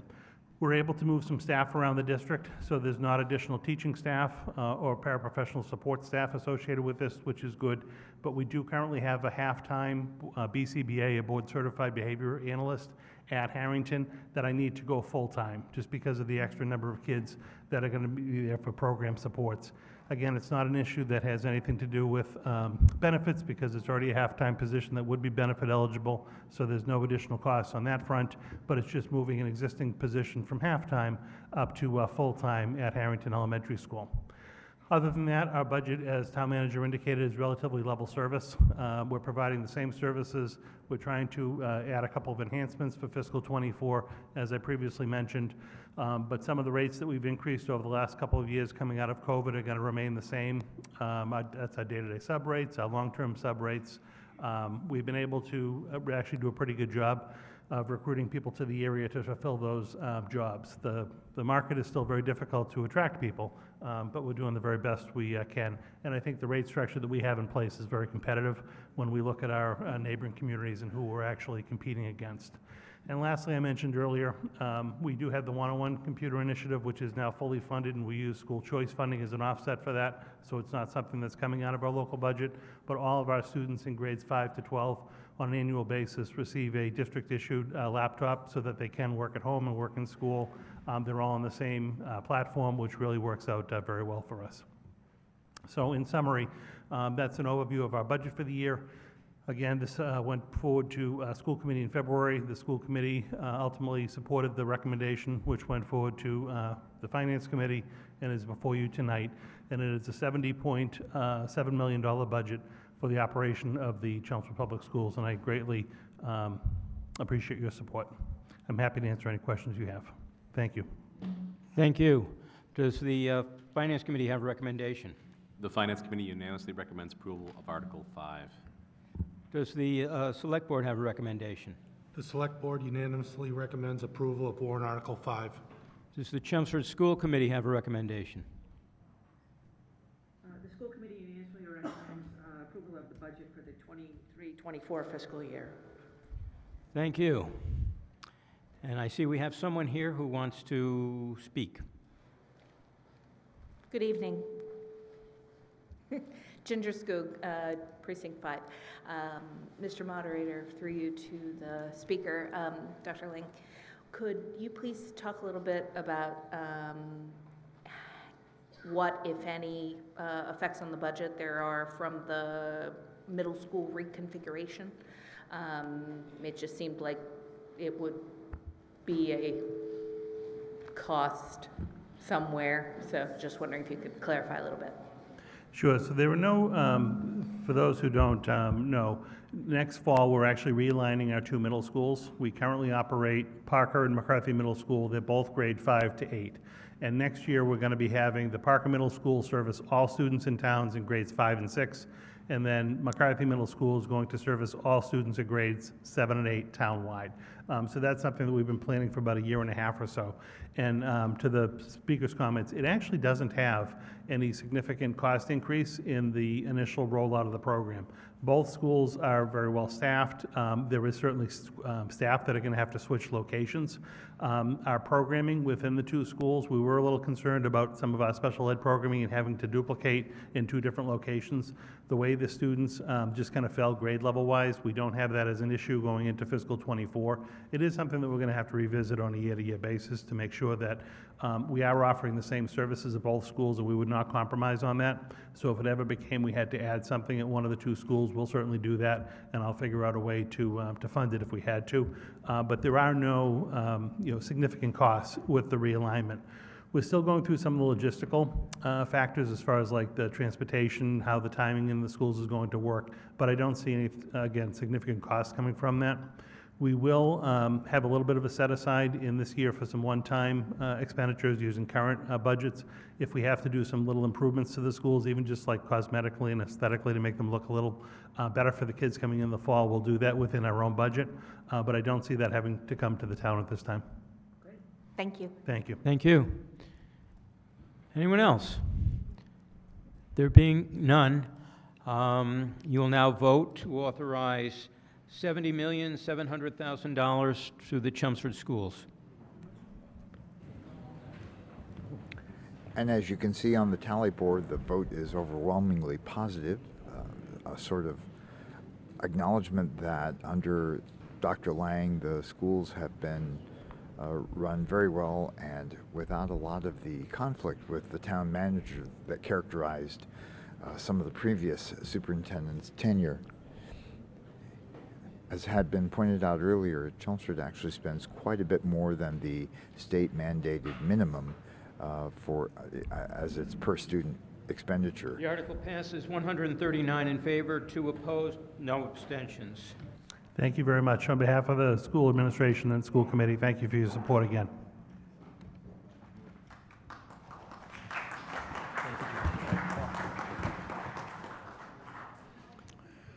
Article Mr. 6. Moderator, Article 6 is the general government fiscal year 2024 proposed operating budget. The amounts raised are listed in the handout and presented on the screen. The town has 19 line items to the town's budget, going from municipal administration, public safety, public works, facilities, cemetery, community services, library, benefits and insurance, and debt and interest. To just give an overview of the town budget, it's $155.3 million in total, including public schools and Neshoba Tech. As you can see, 78% of our budget comes from the property tax levy of $121 million. Roughly 13.6% comes from state aid, 7.3% comes from local receipts, and 2.4% from other available funds. In terms of the distribution, you just voted the $70.7 million Chelmsford Public Schools budget. Roughly, as you can see, the Chelmsford Public Schools budget is roughly double the amount of the other town operational departmental budgets of $35.6 million. And you can see benefits and insurance run about 19% of the town's overall budget at $30 million. And then our debt services continues to decline. We're now at $11 million, our decrease of over 4%. What are the significant expenditure adjustments in the general government side? Again, these are basically labor costs and inflation costs and assessments and most notably the top one there, the retirement assessment from the Middlesex County Retirement System, which undergoes an actuarial value every 2 years as required by the Commonwealth, and then they set us the assessments for the 2 years. This year, the assessment is up by 7.55% to $11.3 million. So we have to build in basically $800,000 of an increase to the operating budget to fund the schedule of funding liability under the retirement system, which is scheduled to meet full operational in 2037. to unfunded liability. Our health insurance premiums were up by 3.3%, so our health insurance premiums are up by almost $550,000. Our employee compensation, all the increases in the budgets, aside from the collective bargaining ones that were mentioned earlier. So that comes out to $860,000. The other big increase was solid waste and recycling. Our contract expires in 2 months. We competitively bid this in January. We had 3 companies bid, the 2 existing vendors and a third vendor submitted proposals. And what ended up happening is our lowest cost proposal was 19.5% above, or almost $500,000 above the current vendor cost. Again, in a competitive market with again, higher labor costs for the providers, as well as higher fuel costs and equipment costs for the collection and transferring of solid waste and recyclable materials. The good news is that we will have one vendor. It's actually a new vendor. E.L. Harvey will have the contract on July 1. So the good news is there'll be one vendor doing both solid waste and recycling. So in the event we have inclement weather in the wintertime, the town won't be juggling with the different vendors about, well, which one wants to go out, which one wants to delay. The other good thing to note is under the new contract as was proposed by the vendor, we are going to weekly recycling collection in addition to weekly solid waste collection. So that's an enhancement in our service that was offered by the vendor. So again, we think that will increase our recycling components. So we no longer will have the blue weeks and the red weeks. We'll just have recycling weeks. And then also we're returning leaf collection in the service for the upcoming year. So sometimes we do get something, which again, and I want to commend Christopher Haley, our sustainability director, and Christine Clancy, who oversaw the procurement of this contract. We've increased our funding to our OPEB liability trust fund. And then again, back to diesel and gasoline, much like the fire department that you saw earlier, the highway division mostly runs on diesel fuel. So we had to increase the budget for diesel fuel by $99,000 to meet the forecast amounts. Again, our buildings maintenance is up $60,000. Property casualty workers' compensation insurance continues to increase as we're seeing even in the private residential markets because of the spate of inflation as well as the natural disasters that have caused property premiums to increase, and workers' comp's tied to your payroll, and then Medicare tax, again, is a tax on the town's payroll. Thank you, Mr. Moderator. Thank you. Does the Finance Committee have a recommendation? The Finance Committee unanimously recommends approval of Article 6. Does the Select Board have a recommendation? The Select Board unanimously recommends approval of warrant Article 6. Anyone have any questions about the budget? There being none, we will now vote on the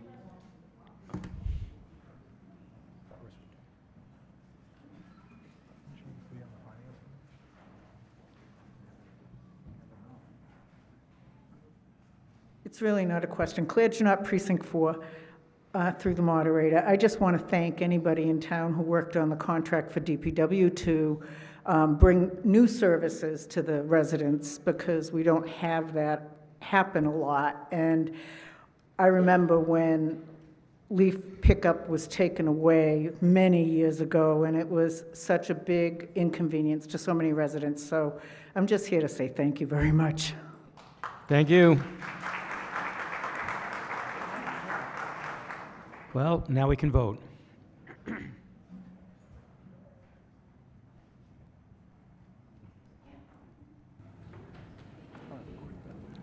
This notion of having weekly curbside recycling collection is, to me, pretty amazing, given that in many entire states there's no recycling at all, and in communities not far away like Acton, the recycling has to be done by taking it to a transfer station, not being collected at curbside at all.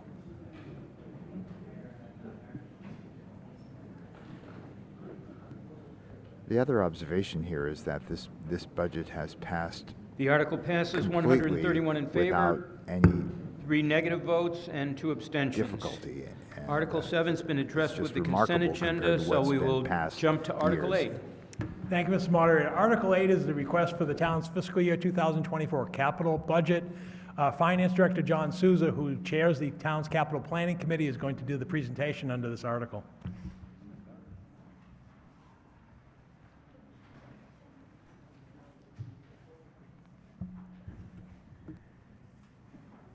Thank you, Town Manager Cohen. Good evening, everyone.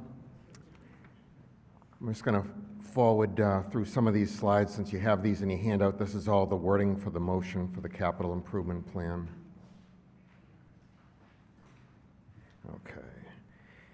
So the Capital Planning Committee met last fall and reviewed 30 projects totaling $6.77 million.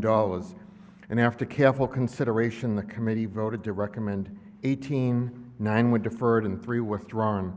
This slide summarizes the entire capital plan by functional area, and this breaks it out. And you can see that the most significant investments are in the area. If you look at public works and public facilities, that adds up to roughly $1.59 million, or just over 1/3 of the plan. And then down near the bottom, school buildings at $2.15 million. That accounts for just under about half of the recommended investment. You can see that all of the projects total $4.38 million, and then we have just over $244,000 of recaptured funds, and these are funds that are remaining from prior year completed projects. So those will be used to defray the amount that we need to borrow, and you can see that the net amount that's proposed to be borrowed would be just over $4.14 million. Next, we'll take a look at all of the projects a little more in depth. So the first area, municipal technology, the security camera upgrade that's proposed for $118,000. Under that project, we're looking to upgrade all of the police department cameras in the building, and also add cameras at 3 fire stations and also 2 other locations in town. The next project involves a door security upgrade for $75,000, and we're seeking to transition door security at 4 other town-owned buildings to the current electronic lock system that we have. The next project that involves municipal administration, this is the installation of a dry fire suppression system for cost of $160,000 in 2 areas of the town offices building.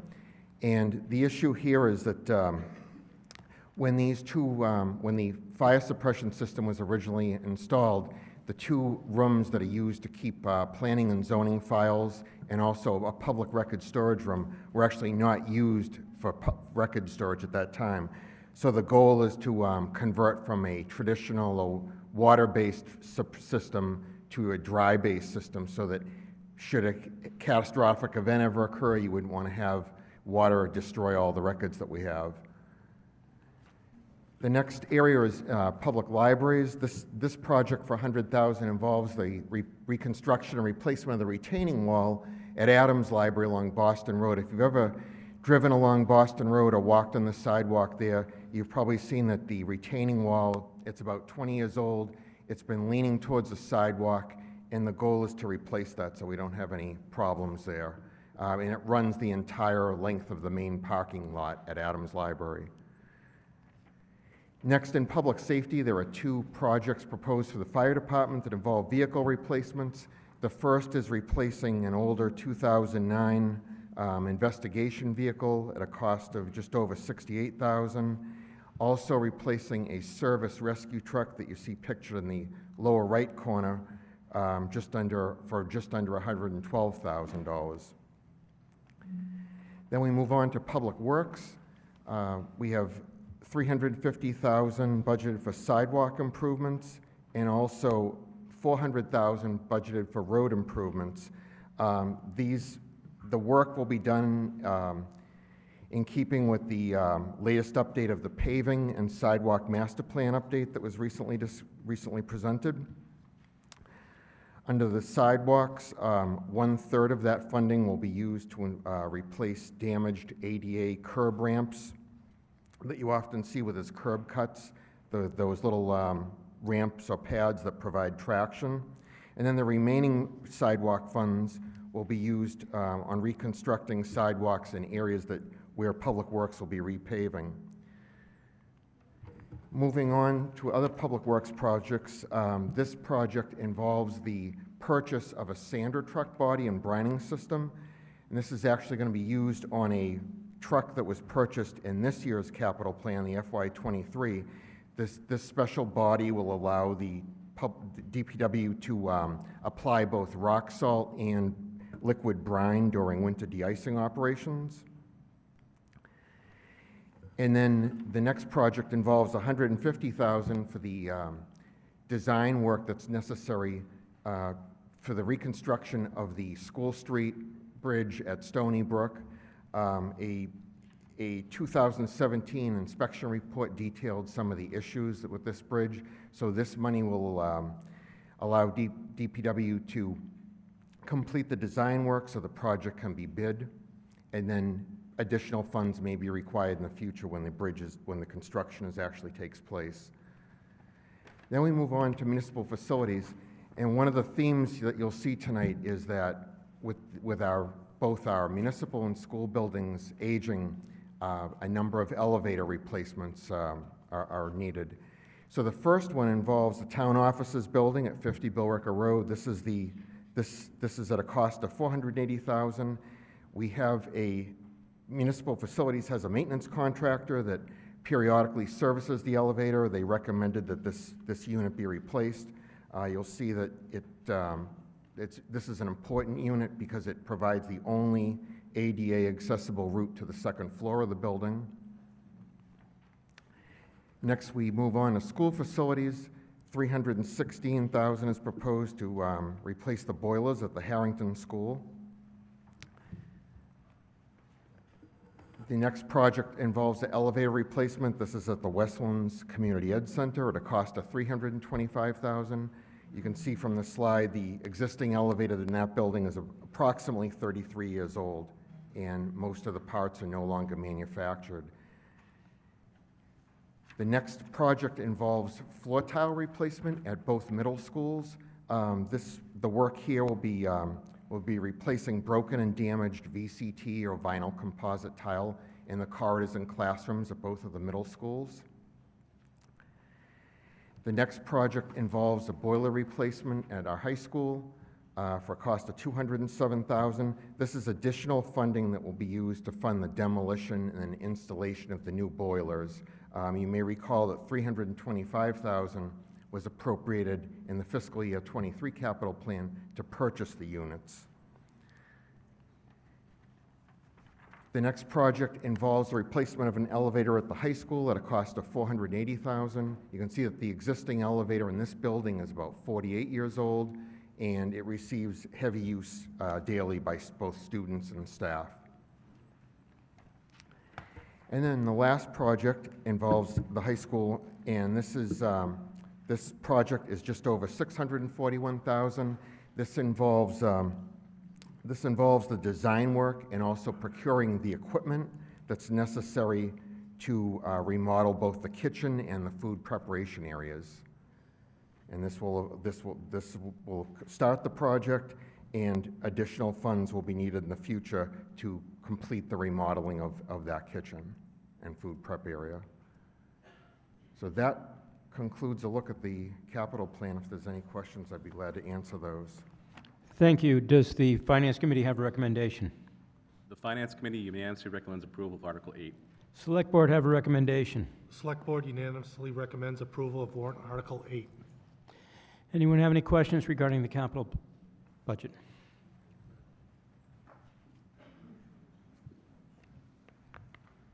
Brian Latina, Precinct 4. Regarding elevators, the town's elevator, you called it an ADA class elevator. It's actually too small. Is there any intention to make it bigger? The issue there, if Mr. Munner, if the speaker's asking about the town offices elevator, Yes. I would defer to our Public Works and Facilities Director, but the issue you have in that building is that the elevator shaft, you're kind of limited by the area of the existing elevator shaft, so. And regarding the school elevators as well, is there a thought about possibly adding an elevator rather than taking one out of commission. We've just had an experience where it took 5 years, once the elevator was out of commission, to get it finished. I believe, Mr. Moderator, through you to the previous speaker, I believe the goal would be to try to coordinate this work so that it's done during the summer months, whenever possible, so that school will be out of session. Just to be sensitive to that, so that you wouldn't, and I would leave it up to the municipal facilities would have to coordinate this work so that, given some of the disruptions we've seen in the supply chains and equipment, you really wouldn't want to decommission the elevator until you had the parts and the equipment for the contractor to install the new one. Thank you. And on behalf of one of our disability commissioners, the public library section where you're fixing the retaining wall, is there also removal of the 2 telephone poles that actually block the sidewalk? It's not accessible. What was discussed, through you, Mr. Moderator, to the speaker, what was discussed at capital planning is that there are some pinch points along that sidewalk, and I believe what was discussed is the retaining wall would be pushed back a little bit, or you'd have an area where you could get around those poles. We really don't have a lot of discretion at the town level over those locations. With all due respect, pinch point, I can't fit through it. A wheelchair certainly can't. There's a metal box with an electric green energy pole that they've added. Try walking past it. Thank you. Thank you. Hi there, Ginger Scoop, Precinct 5. I had a question for you about the sidewalk improvement and road improvement line items. I know that this is a standard $750,000 that is in the capital budget every year. At fall town meeting, we approved $1.5 million in additional funding for roadways, and this public works line item doesn't really go into much detail after we were promised more detail after the the sidewalk and roadway assessment was complete. I know that there was a presentation to the select board, but I would appreciate some details about how this particular $350,000 is looking to be used, since now you're supposed to have a plan.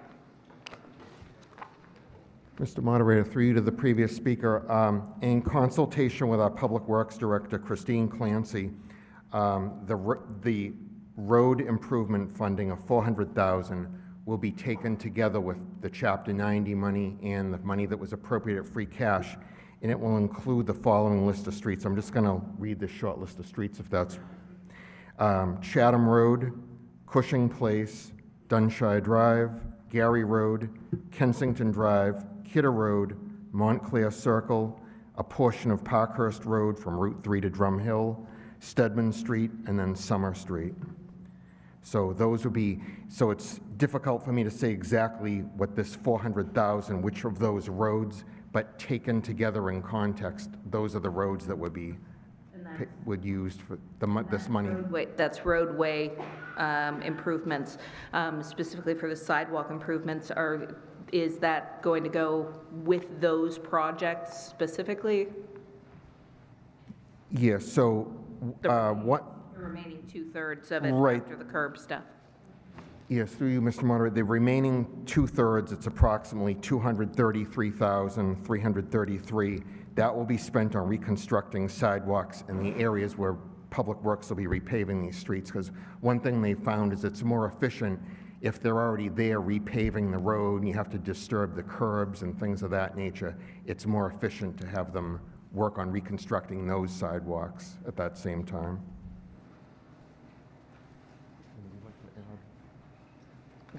Good evening. I'd just like to add a little bit to the sidewalks. So of the $350,000, we are looking, as John Sousa said, to spend a third of it on ADA transition. We have a backlog of about $2.2 million just of work to do, just repairing detectable panels and ramps around town. So a third of that would be spent on that. The remainder, we are looking at our paving list for next year. Right now, there is a high pedestrian area is Parkhurst Road, so that is really in dire need of repaving, and that has been identified as an opportunity for maybe some new sidewalks. So we're looking at that. We did just receive the sidewalk improvement master plan, so we are putting that together to formally put together a sidewalk list for next year. The list of sidewalks that we have right now that is on our website is really what we're spending from last year's capital, and that is available on our website.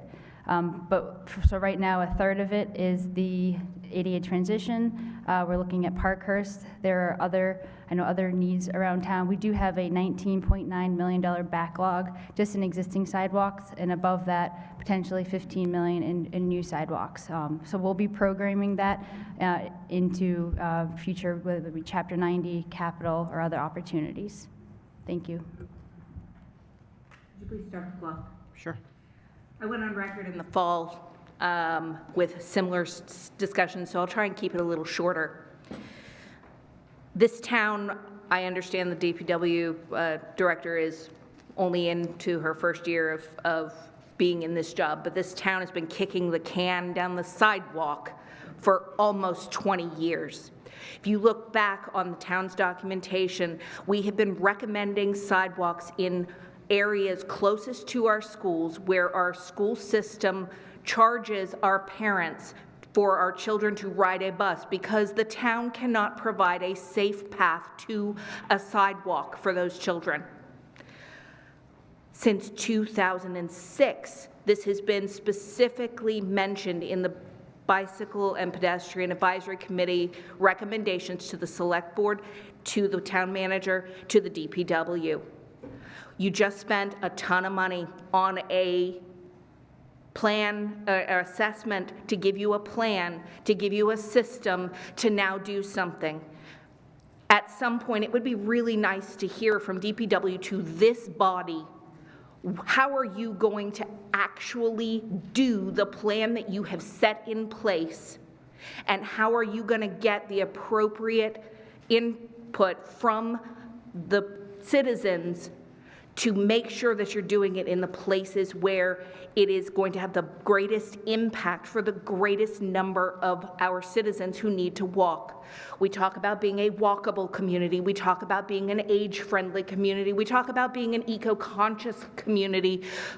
All of this hits straight to the heart of being able to walk safely in this town from location to location, points of interest, not just where the DPW wants to redo sidewalks or to put in sidewalks that cost us much more to maintain.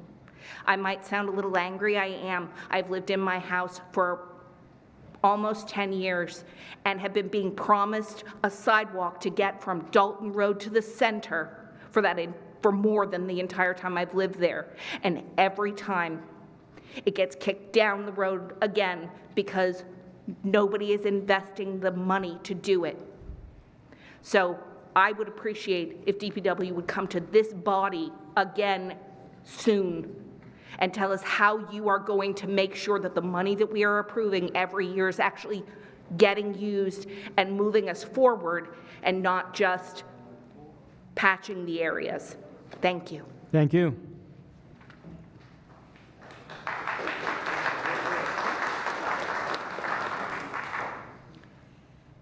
Good evening. Christine McNamara, Precinct 8.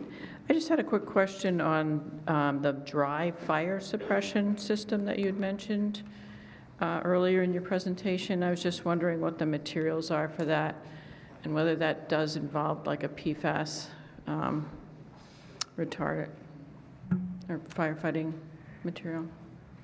Mr. Moderator, I'm going to have to, would like to ask our Fire Chief, Gary Ryan, to assist with that answer since I don't have that specific information on dry system. Thank you.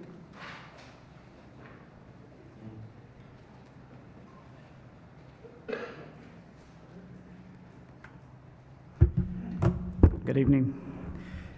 So the agent it's called HFC. It's a clean agent. It's colorless, odorless. It's a compressed gas. It's stored as a liquid. It's non-conductive, and discharges as a gas vapor. And the reason, as the previous speaker was mentioning, is right now that room is protected with a sprinkler system. This system currently is in place in 3 of the vaults at town offices. So right now, this will protect those records, those vital records, in that space. So could you repeat what's the material that's in it? Polyfluorocarbon? It's a replacement for halon. It's called HFC. HFC? HFC. Okay, thank you. You're welcome. Thank you.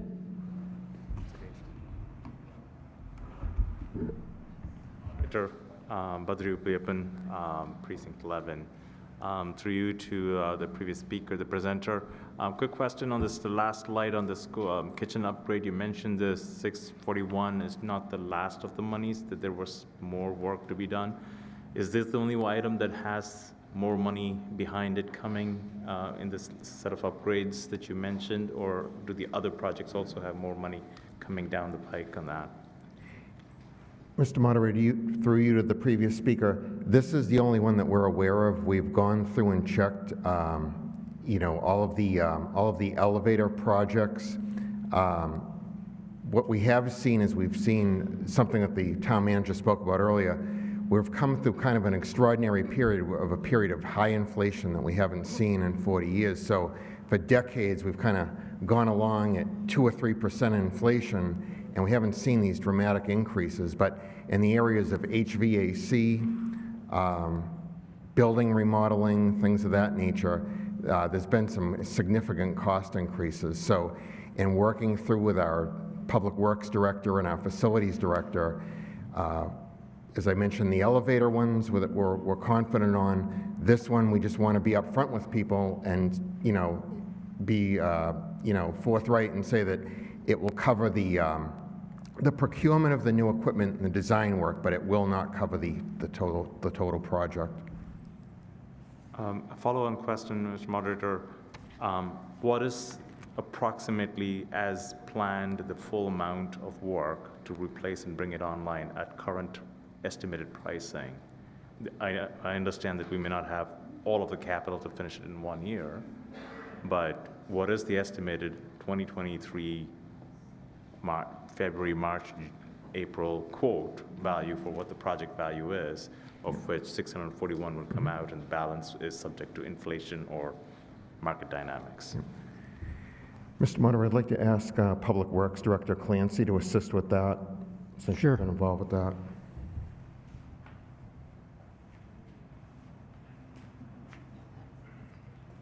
Good evening. Right now, we are going through the design of the kitchen upgrade for the high school. We're at a 30% design level, and right now we're looking at potentially $1.5 million for the overall upgrades, but we are still early in the design process, so that's why I want to refine those numbers and come back at a certain time this fall to ask for that additional request. Thank you.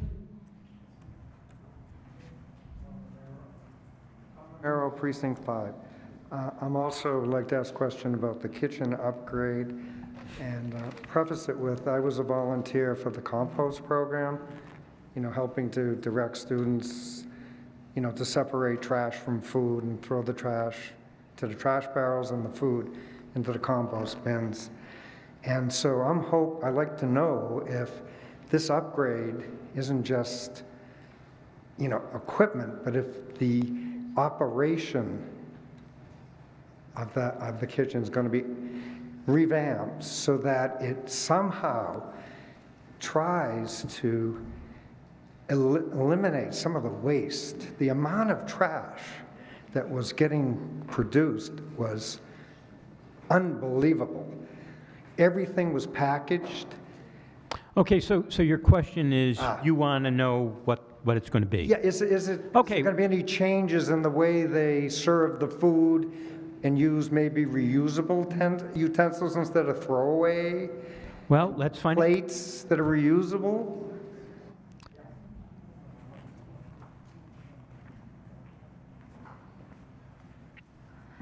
So Dr. Lane might have some more information, but I do know our sustainability manager, Chris Haley, does work closely with the school department and with a sustainability group to try to promote recycling, composting as best as possible.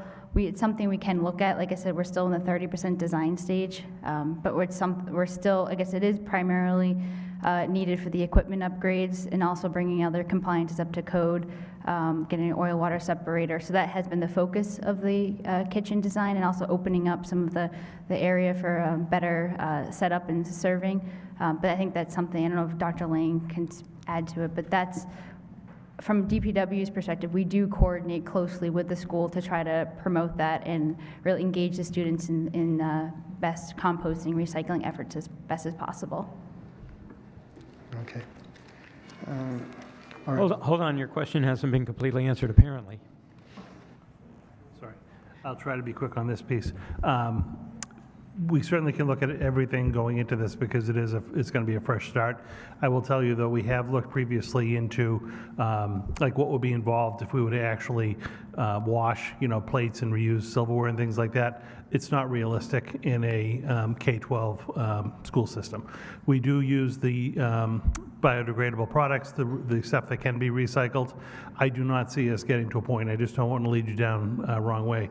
I don't see us getting to a point where we're going to have like plates that get washed and things along those lines, but we can look at materials that can be recycled possibly better, things along those lines. Thank you. Thank you. Thank you. Everybody. Doctor, please stay there, please. Paul Regazio, Precinct 2. Again, I might make an overall comment. I have no problem with the current capital plan and plan to approve it. And I see we're spending, each year we seem to be spending $1 or $2 million refurbishing our schools, again, which I have no problem. But I hear no mention, is the school department still thinking in the future they need a new school building? Several years ago, we had a large project, where we thought about it. We did, and we're still hoping for a new school project down the line.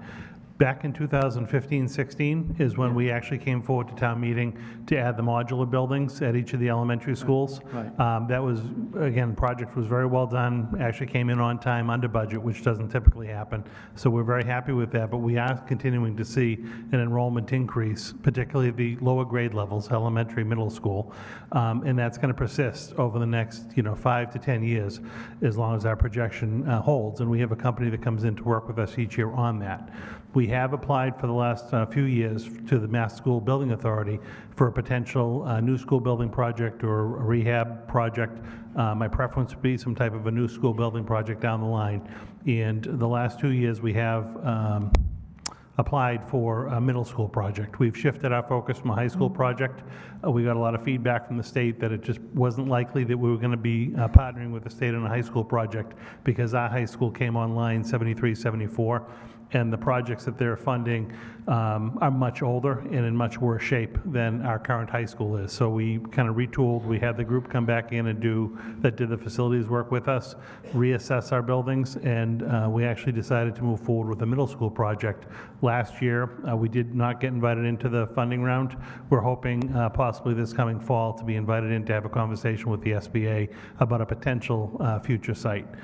The enhancements that we're making, though, even in the capital year to year, still need to happen, because I think even if we were to build a new school down the line in town, and I mean, that would be my hope, you're talking 7 to 10 years before you actually opened up that school. And we have a whole group of students who are going through these schools for the first time that really need to have proper cafeterias and auditoriums and spaces to use for educational purposes. It's not something that we can just not do.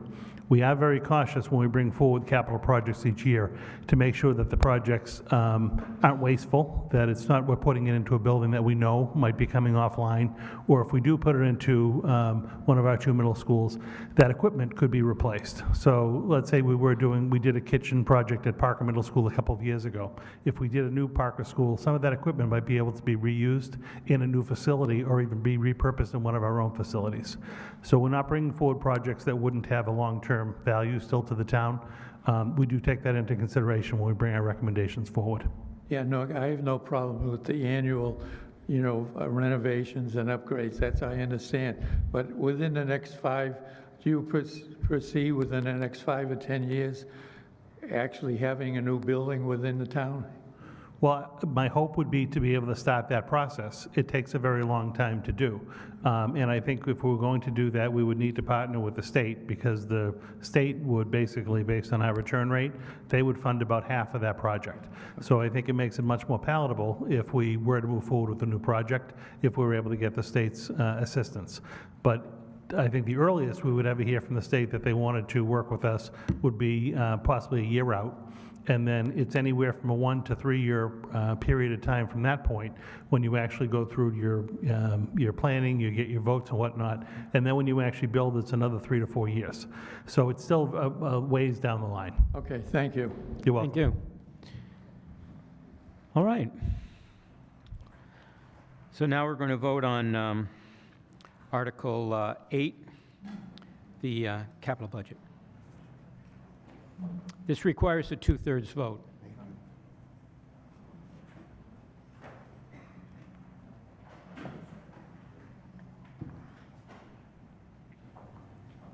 Kelly Beatty for Chelmsford Telemedia. It's sort of an annual right at Springtown meeting to have a really detailed discussion of the various projects that the Capital Planning Committee has approved.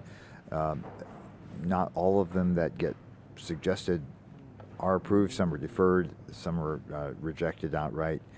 And you need to bear in mind that a lot of the infrastructure in our town, especially the schools, are The article many, many passes years old. 136 in favor, 3 opposed, no abstentions.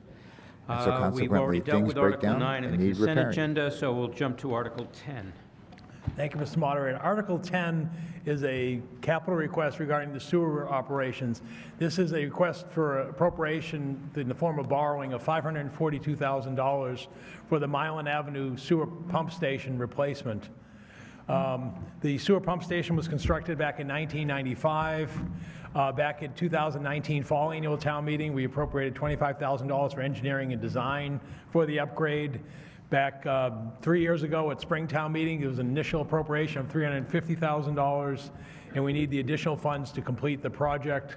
That's exactly what's out there today at Milan Avenue, and then the end result is the above ground, which is what you see if you may have driven here tonight, but right at Weston Avenue off of North Road. So basically, you're taking all the components of the system and raising it above ground, a total reconstruction of the pump station at Milan Avenue.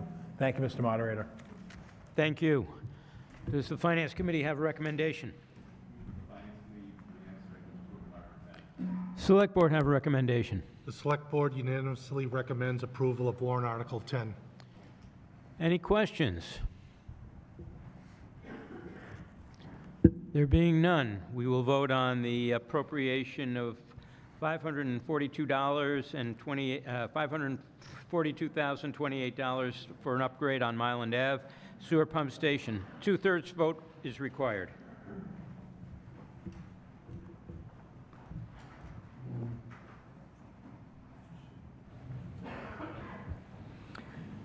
I moved into Chelmsford in 1985, and in very short order was just surprised to see that the town had made a commitment to sewering the town, the entire town, over the next 15 or 20 years. We've now reached a point at which a lot of that initial infrastructure, like those schools I was just mentioning, is in need of Unanimously passes significant maintenance or even 130 repair. in favor. Due to the consent agenda, we now jump to Article 18. Thank you, Mr. Moderator. Article 18 is a proposed amendment to the town general bylaws. And basically, it adds a new section retaining the sealer of weights and measures. And basically what it does is it would codify our sealer of weights and measures fees. This article came at the suggestion of the Northern Middlesex Council of Governments, or we commonly refer to as NIMCOG. They are a regional planning agency that provides the contracted services to Chelmsford as well as a number of their other communities in the regional planning agency for sealer of weights and measures services. Basically, under the provision of state law, they have the base fees for measurement devices for communities. And then your option is, if you don't want to stick with the state default, you then have to adopt a local bylaw. And basically, the message we received from Jenny Raid, our NIMCOG executive director, was the current state fee schedule will not pay the actual cost to have the employees go out there and perform the work of the inspection devices. So in essence, we're adopting the fee schedule as you see proposed there. Basically, it's an increase of about $25 over the current fee schedule. We anticipate would raise about $14,000, which again is the money that we collect from the services who get inspected. We then are billed quarterly from the Northern Middlesex Council of Governments to pay for the inspector's time out there. So what you see are the device inspection types for scales of over 10,000 pounds. For example, the current fee is $200. It goes to $225. Same thing, 5 to 10,000 goes from 100 to 125. And, you know, so again, we have like 7 scales of over 10,000 pounds. Where we have the greater numbers are in the 10 to 100 pounds. That $50 fee goes from $40 to $50. We have about 101 those scales. The one that looks like, my pronunciation, Avorta Pope, yeah. What that is that I can't pronounce is $10. That fee actually remains unchanged. That's the scale that you'd see, that you most obviously see associated with a pharmacy, where they actually do the weights and measures on that. That's what that is. We actually have 12 of those in the community, so probably associated with pharmacies. The bigger thing are the gas pumps. We have 212 gas pumps in the community. The current fee is $30. It goes to $40, the inspections. And then down the ones at the bottom of the scale are your price verification, your electronic checkouts. And again, those fees go from $75 to $100, and from $150 to $200, and then the last one goes from $250 to $300. So again, this would codify it not to generate any profit or revenue to the town. Any of the funds that collected stay with that revolving fund, and then we get invoiced quarterly by Northern Middlesex Council of Government, and we anticipate this fee schedule should remain in effect for the next few years, and if it has to be adjusted at a later time, we'll come back to town meeting to adjust the schedule. Thank you, Mr. Moderator. Thank you. Does the Finance Committee have a recommendation? The Finance Committee unanimously recommends approval of Article 18. Select Board have a recommendation. The Select Board unanimously recommends approval of warrant Article 18. Anyone have any questions? There being none, we will vote on the general bylaw for sealer of weights and measures on Article 18.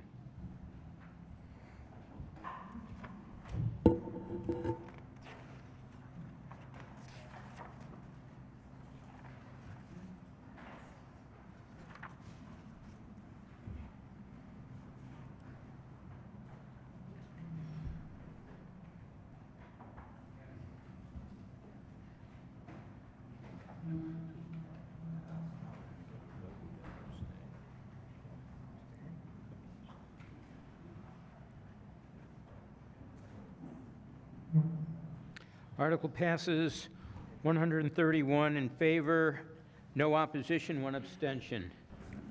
We now go to Article 19.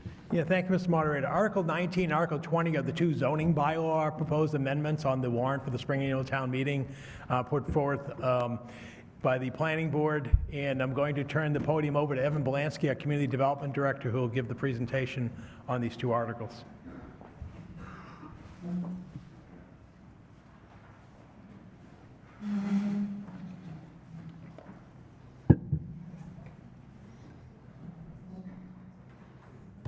Good evening. First, let me start by saying both Article 19 and 20 were initiated by the Zoning Board of Appeals, and both were unanimously voted for recommendation by the Zoning Board of Appeals.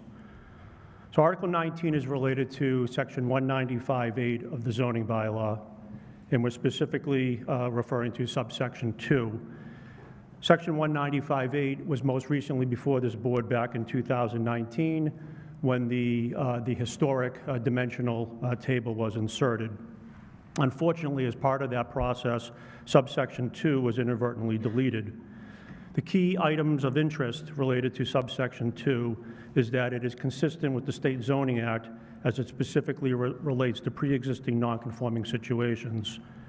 In Chelmsford, subsection 2 only applies to single and two-family structures where a building permit cannot be issued by right by the building commissioner. This provision also indicates that the special permit would be applicable to be issued from the Zoning Board of Appeals. So in essence and in summary, this article, the reinsertion of subsection 2, would clarify that it does not trigger a variance for zoning relief, but a special permit from the Zoning Board of Appeals. Since the deletion in 2019, there has been confusion and inconsistencies among the variety of stakeholders, such as staff, the ZBA members, attorneys, property owners, and so forth. So the readoption of subsection 2 would provide clear procedural guidance for all stakeholders involved. Be happy to answer any questions on Article 19. Thank you. Does the Finance Committee have a recommendation? The Finance Committee unanimously recommends approval of Article 19. Select Board have a recommendation. Select Board unanimously recommends approval of warrant Article 19. Does the Planning Board have a recommendation?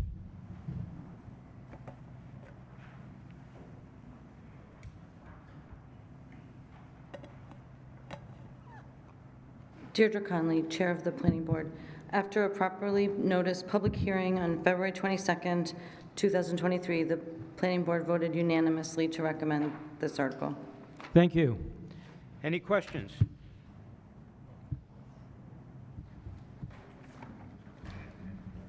Brian Latina, Precinct 9. Mr. Moderator, through you to the Speaker, can you give an example of when this might kick into effect? These are single-family housing, which most of us live in, and I'm just wondering if it's non-conforming and the building inspector says no, you're saying the ZBA can countermand that and go ahead and build something in my neighborhood next door? Yeah, so our zoning bylaw, again, specific to pre-existing non-conforming structures, has a by right option and then a special permit option. So in any case where a by right building permit cannot be issued, and those criteria are set forth specifically within the zoning bylaw, under state zoning law, pre-existing non-conforming structures are entitled to a Section 6 finding or a special permit from the Zoning Board of Appeals. So that's the subsection 2 provision. If town meeting chooses not to include it, the readoption of it, per state zoning law, applicants are still entitled to go to the Zoning Board of Appeals for that Section 6 finding special permit. So this is just reintroducing that provision that was inadvertently deleted. So if town meeting says no, because it sounds kind of complicated, a resident like me that wants to build a garage that I already have one falling down, could I go to ZBA anyway, spend my $500, and they could still approve it even if we said no? So under that scenario, you'd likely qualify for the by right if it was an in-kind reconstruction. But if for some reason you did not comply with the by right scenario, you'd be entitled to appear before the zoning board for a special permit. Okay, and can you explain why I would vote yes for this? Yes, as I stated, because that Same example. I'm sorry? Same example. Yeah, same example. Without that provision, we've had scenarios over the last 3 or 4 years since 2019 where members of staff, zoning board members, stakeholders such as yourself, contractors, attorneys representing property owners, there was confusion because that subsection 2 was inadvertently deleted, and by default what has happened in some cases is applicants have been directed to seek a variance. And it has come to the board's attention as well as staff's attention that a variance is not the proper route for these particular cases. Again, consistent with state zoning law, a special permit is the proper avenue for relief. Okay, so if I'm in a residential area and I have commercial that's non-conforming in my backyard, this would allow me to come to you rather than going to the ZBA. That's basically. No, it's still the zoning board for the relief. Instead of a variance, it would be a special permit. Thank you. Thank you. Anyone else? There being none, vote on Article 19 to reinsert paragraph 2 under the zoning bylaw that was inadvertently removed several years ago. This requires a 2/3 vote.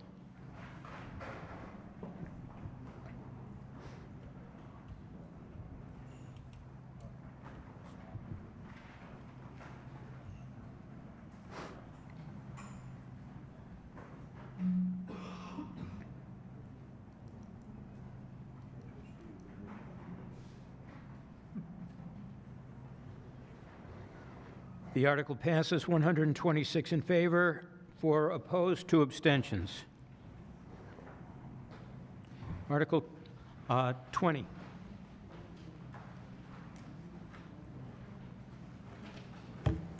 So Article 20 is a bit more complicated, and I'll, again, try my best to provide a simple explanation. So as I go through the presentation, I would ask that you keep in mind that this article is about making it easier for existing single and two-family homeowners, people such as yourselves, as it pertains to obtaining zoning relief for certain expansions to single and two-family. This is not an article for developers, contractors, or flippers, but truly for existing single and two-family homeowners. So Article 20 seeks to amend Section 195-9, which is conformity required. This article would amend the existing provisions related to single and two-family dwellings. It would increase the protection for pre-existing non-conforming structures, meaning it must be existing, an existing condition, not something that may happen in the future. It further defines substantially more detrimental, which is the legal standard of approval that the Zoning Board of Appeals must make and determine. Specifically, this article provides opportunities for the zoning board to grant zoning flexibility via the special permit rather than a variance. It expands the existing special permit for front, side, and rear setbacks for pre-existing non-conforming situations only.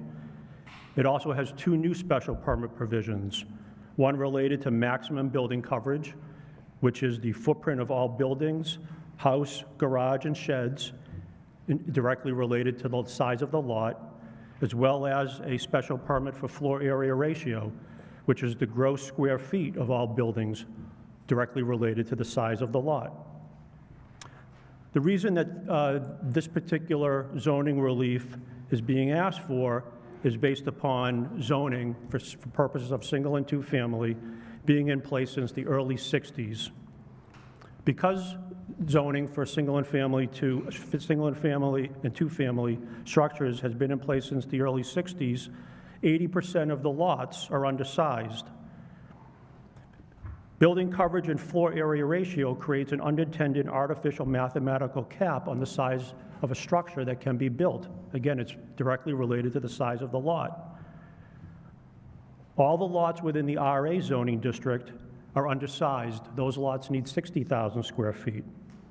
In the RB zoning district, where most of the single-family homes exist, 40,000 square feet is needed, and 62% are non-compliant, meaning they're undersized. In the RC zoning district, where we have two-family zoning, 20,000 square feet is required, and 73% are non-compliant, meaning that they're undersized.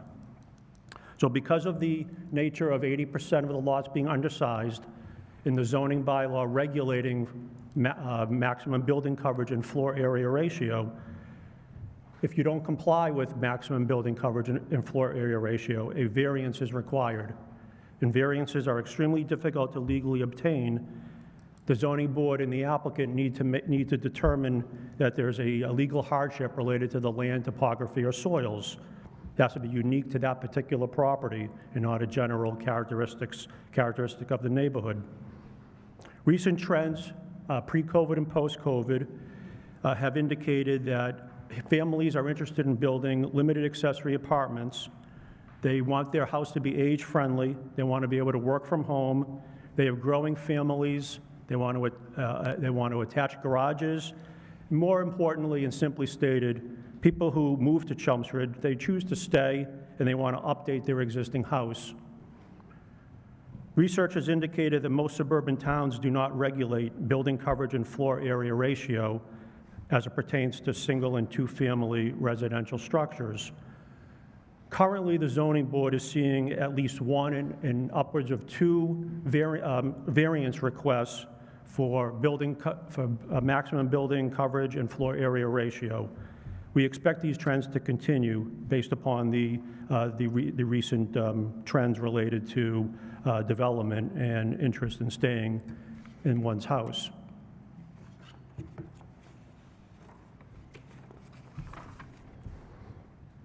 This slide will walk you through the 4 specific amendments. Section B1 is an existing provision.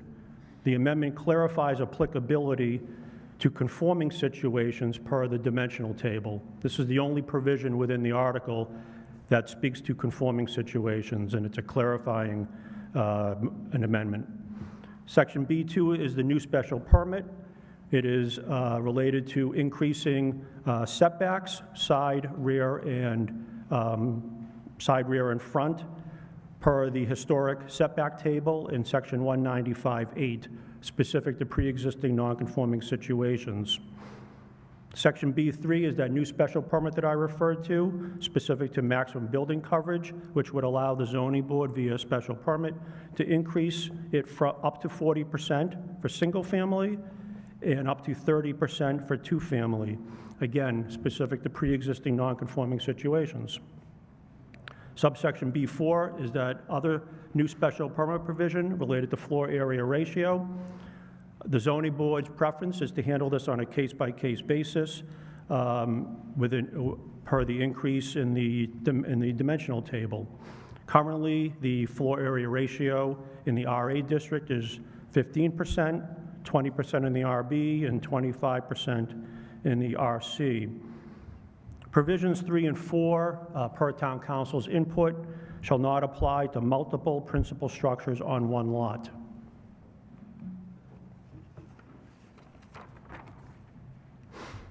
Third slide in the presentation, some data that was provided during the zoning board and planning board process. The key takeaways here are, once you're in the RC and the RB zoning districts and you are under 15,000 square feet, you can see that the current building coverage and floor area ratio mathematically creates those hard caps. Points of context: max coverage is based upon the number of factors such as front, side, and rear setbacks. Those are standardized sets of criteria. Driveways and a desire for yard space. Many single-family homes on 10,000 square foot lots, such as the Westlands, already exceed the 15% lot coverage without a garage. Many single-family homes on 20,000 square foot lots want to expand to have a 2-car garage or a limited accessory apartment. So in summary, the maximum building coverage and floor area ratio combined on undersized lots creates no-go situations or zoning challenges in which the zoning board is not inclined to grant variances because there is no legal hardship. This slide provides an example, visual example, as it pertains to a single-family property. This property is located on Rainbow Avenue. They applied to the zoning board back in December of 2022, and it has been continued since. It's basically been continued because in January, the zoning board initiated the conversation about the potential of advancing this zoning article. This is an existing single-family home on 10,700 square feet in the RB zoning district. Again, the RB requires 40,000 square feet. Maximum building coverage based upon the allowed 15% is 1,608 square feet. Maximum FAR permitted based upon 20% is 2,144 square feet. This proposal in front of the zoning board proposed to add 1,008 square feet for purposes of a one-car garage and a limited accessory apartment. It was a two-story proposal. So the existing building coverage was 14.4%, and based upon the new 1,008 square feet, the proposed building coverage increased to 19.1%. 1 minute. Over the existing 15%.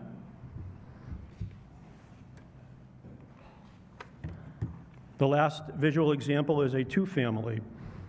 This is located on Third Street.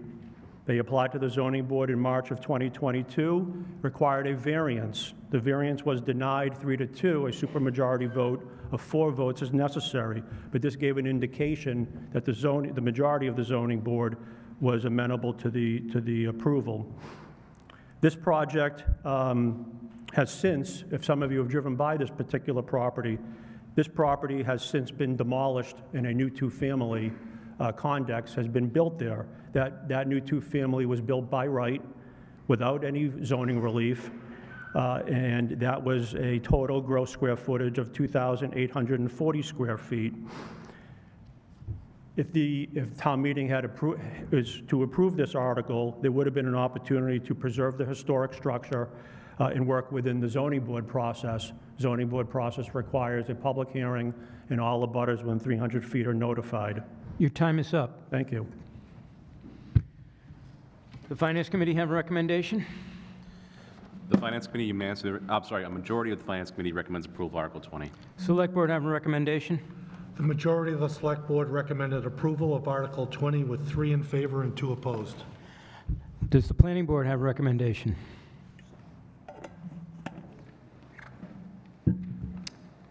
The planning board voted 5 in favor and 2 opposed to recommend this article. Thank you.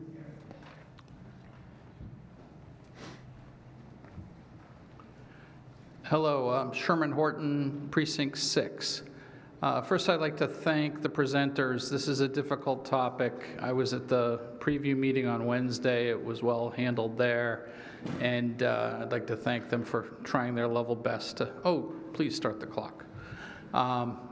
Level best to explain this. I think there's a lot to like about this, and I think I'll end up voting for it. It does help residents who are trying to navigate the system do it without as much resistance, and that is helpful. And it helps anyone in town who does want to make some modifications to their property attempt to do it. It certainly, I think, in the end will raise property valuations, which in theory could lead to more tax revenue as well. But I'd like to also introduce something of a negative to this. When I moved to this town, we had just one child preparing to be born, and we bought our house as a starter house. And I'd like us to not evolve into a town where we don't have any starter properties for people to be able to come into the town as new. Yes, this will help us retain people, but I'm not so sure that it's such a good thing at the cost of maybe making it so people can't start out in Chelmsford. Thank you. Thank you.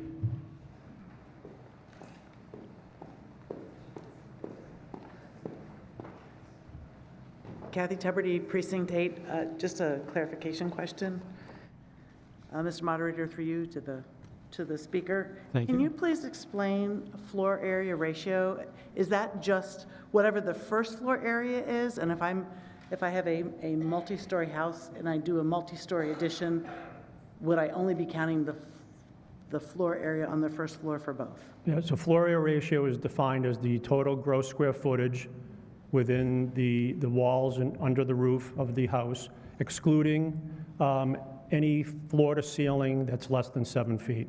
So usually basements, unfinished basements in particular, or unfinished attics are usually not counted towards floor area ratio. So if I have If you have a multi-floor house, it's habitable. then all of it counts? Correct. Thank you very much. Thank you. Hi, Liz Reinowich, Precinct 11. In the meeting last Wednesday, the pre-town meeting, we asked about the process of this, and you mentioned something about the number of votes changing. Could you repeat that? Yeah, so the votes are the same. A variance and special permit both require a supermajority vote. So the zoning board is made up of 5 voting members. Both require 4 votes in the affirmative to grant a variance and/or special permit. The legal difference is that a variance requires a legal hardship. It's a much higher threshold for the zoning board to make a legal determination. A special permit is a lower legal threshold where it's based upon whether the proposal is significantly more detrimental to the neighborhood. So there's more discretion associated with the special permit. So it makes it easier all around. Correct. And what is a legal hardship? You know, like why, when a variance, what is that? Yeah, so it's well-defined within the State Zoning Act. It has to be a hardship related to the land, topography, soils. So ledge, steep slopes, wetlands, things that are unique to that particular property that are not a general characteristic of the neighborhood. So if the neighborhood was predominantly steep slopes or predominantly ledge, that in and of itself wouldn't necessarily be a unique or isolated characteristic to that particular property. Other examples are easements, could be the shape of the lot. Corner lots, as an example, are considered a unique shape. But it has to be a hardship related to land topography or soils. So how would a unique shape make it a hardship? It could have 2 front yards. If you're on a corner lot, you have two front yards. A typical lot has 1 front yard and 2 side yards. So corner lots very often are deemed to be unique in their shape. As I mentioned, again, could be ledge, could be wetlands, could be steep slopes. Many of those lots, and as it pertains to this article, they're already built upon, meaning there's already a house on the lot. So we're not talking about creating a buildable lot. There's already a structure on the lot. What we're talking about here is the scenario where additional square footage can be placed upon that lot based upon setbacks and height, but not for building coverage and floor area ratio. No additional square footage would be allowed to be placed on the lot. So if you apply the variance factor to building coverage and floor area ratio, it can quickly become very challenging for the zoning board to find a legal hardship related to the land, topography, or soils. Thank you. Latina, Precinct 9. Mr. Moderator, through you to the Speaker. This is pretty complicated. I'm not that smart here, but you gave a couple examples of a couple of homes there. How long were the owners in those homes? You said this is not for flippers, it's not for developers. That one there, how long had they owned that? Yeah, I don't recall specifically. What I do recall is that for the single family, the homeowner, an applicant, indicated that they were here long enough where they have a growing family. I think it was a young family. But we don't know how many years. It's not a long-time resident, probably. No, I mean, and as I said, these are homeowners. These are people who have chosen to move to Chelmsford, and they also want to choose to continue to grow their family in Chelmsford. Okay, and make a 2-story house where there's not one. And then the second one example, how long have they been there?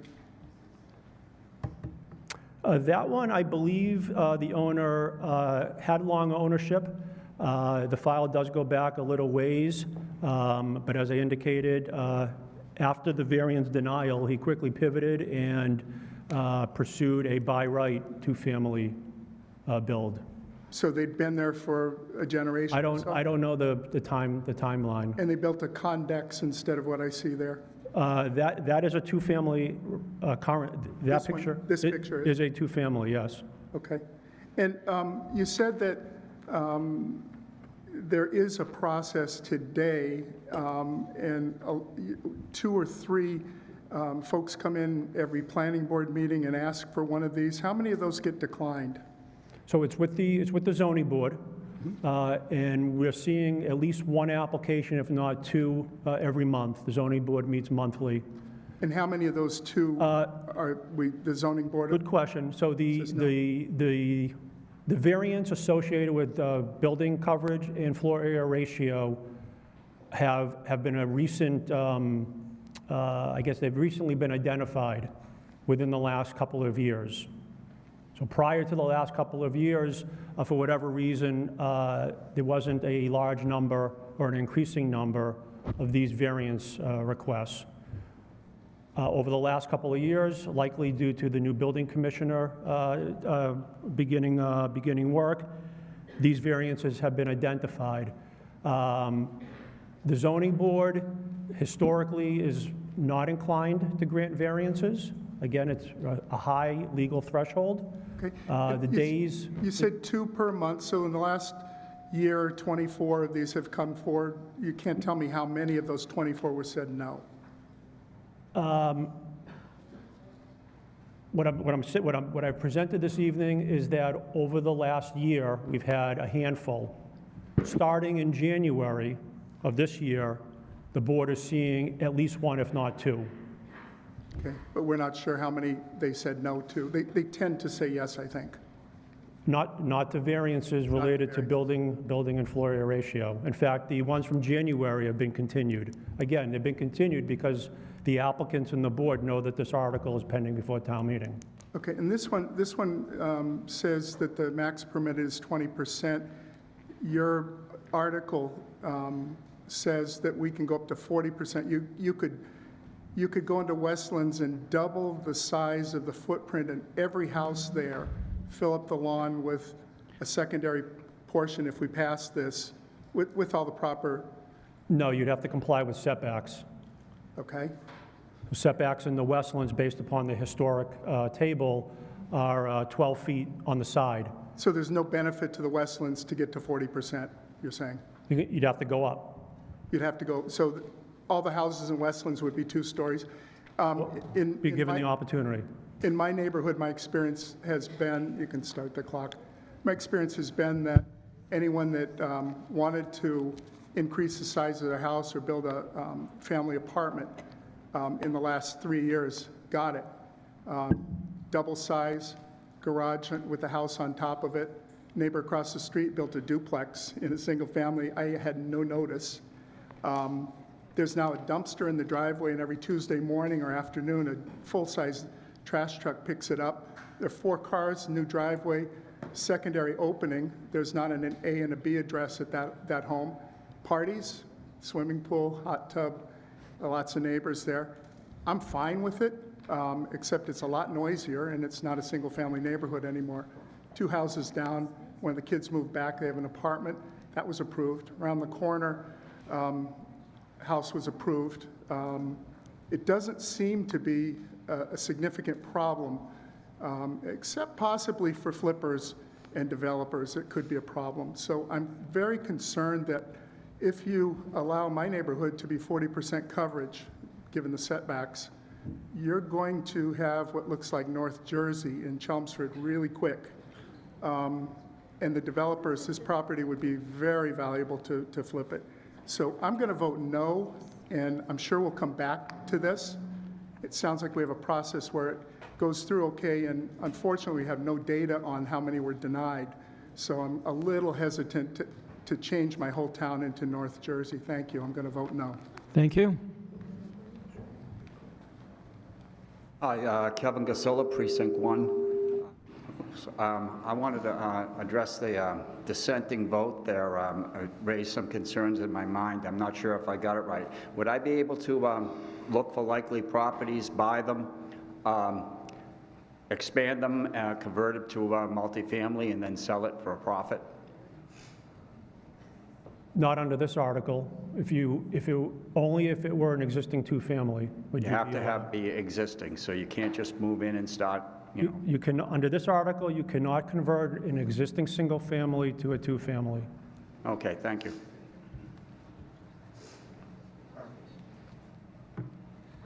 Tom Mamero, Precinct 5. I don't know how to say that. Through the moderator to the speaker. Question. So it sounds like this would help with the housing problem a bit where retired people who live in a big house want to downsize, but, you know, they can't very well because it costs just as much to get a little house. You mentioned something about people might want to add on a apartment or mother-in-law. So that might be an option for people to move there and then sell their home to some young upcoming families. So, so I'd like to start the clock. So I'd like to speak in favor of this. Oh, wait a minute. The answer to the question. Sorry. So would this change encourage that scenario, say? So all of those scenarios are currently allowed. Yeah. And in many cases, as a previous speaker indicated, many of those are permitted by right. They never come to the zoning board. This article would make it easier where the by right scenario can't be done solely based upon the existing regulation for building lot coverage and floor area ratio. Right, okay. Real quick, so start the clock. I just like to speak in favor of it, you know, for what the question was leading to, of course. And the other thing is, you know, being able to add a garage, think about the benefit of that. It'll help people in the future when we transition to electric transportation to be able to charge their electric cars. People have complained and have raised the problem. Without garages, it's, you know, how are people going to do it? So that's why I'm in favor of it. One reason. Thank you. Thank you. Glenn Thorne, Precinct 7, you can start the clock. This is a little bit complex article here because it has a lot of percentages and factors and such, but to simplify what it's trying to do, they're trying to make it a little bit easier for people who want to add a home office, and as the gentleman before me mentioned, a garage, to go through the process of getting a special permit instead of a variance. I totally support this article because it helps the people living in the houses improve their situation in the town. It adds value to the houses and gives us an opportunity to improve the overall town by having special small things done to houses in the town that make it more accommodating for people to live in there. You can get lost in the square feet and the percentages and everything else, but I sat through the Zoning Board of Appeals discussions on this, and it really is to make things that are obviously the right things to do easier to do. So I urge that you support this article because it's going to not make our neighborhoods like North Jersey. Boy, hypotheticals really bother me because you can make the worst hypothetical about let's be Newark, let's be, you know, some other place that you don't want to be, and that's going to be Chelmsford. That's not what's going to happen. We've got a very good Zoning Board of Appeals, we've got a very good Planning Board, and this just makes their job easier. It makes it simpler for you to get an adjustment to your property regulations so that you can do something that's reasonable at a garage, at a room that's a new office, and things of that sort. So I urge you to support this article. Thank you. Good evening. Sarah Davis, Precinct 2. Please start the clock. I'm for this because I don't have a cookie-cutter lot. Actually, a portion of my barn resides in my neighbor's lot. It's just the way that everything is set up, and my house has been there since 1842. So I am not going to get a regular lot. I'm not going to get anything special, but if it would allow for me to add just a little bit to my lot, as long as I can hit the setbacks. Already, I am way over my lot regulation, so I haven't ever applied for anything because I knew it would never go through.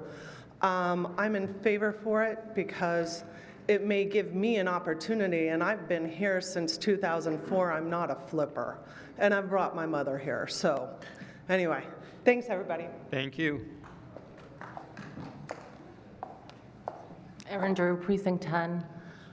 It was just, the question was asked a little bit earlier that if this would allow someone to turn a single family into a two-family. And it's my understanding that in the RC district, you can turn a single family into a two-family by right. Is that correct? That's That's correct. Yes, but not per this bylaw. Not as part of this bylaw, but if somebody, just to clarify on that earlier question, I think if somebody were to expand the size of a house with this bylaw in place, they could then turn that into a two-family by right in the RC district. Is that correct? If they're 100% compliant with the other dimensional requirements for the RC, yes. Thank you. I just wanted to clarify. Thank you. Chris LaValle, Precinct 10. The previous speaker actually just asked my question. So you can start the clock. In general, I am supportive of this article. However, given the fact that this increase in square footage makes it more likely that a single family might convert to a two-family, I'm a little bit concerned that there is no specific provision in here that this increase in percentage would not be allowed to convert a single family to a two-family.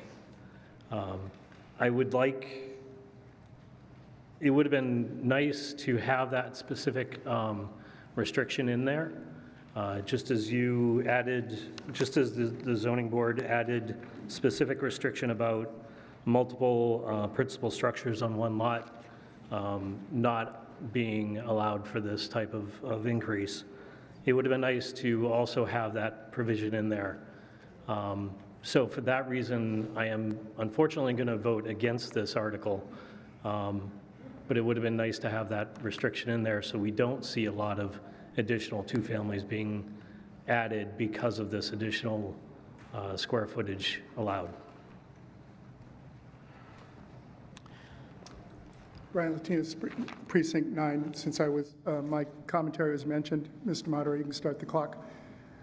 Again, I've had experience all over the country, and I have been to North Jersey, and Chelmsford is starting more and more to look like North Jersey did 20 years ago. Fort Lee is kind of like our center area, and our turnpike to Route 3 area is what we hope to look like the Fort Lee area. So the density change to this property would allow you to take a home and make a nice duplex out of it, where there's a duplex now, a bigger one that's more advantageous to a renter. And it's certainly, in our town today, you certainly can do these garages and the great rooms and the additions for your aging parents and bringing your kid home from college. I've seen it on my street and in my neighborhood. We walk the circle. So the mechanics of it are already there.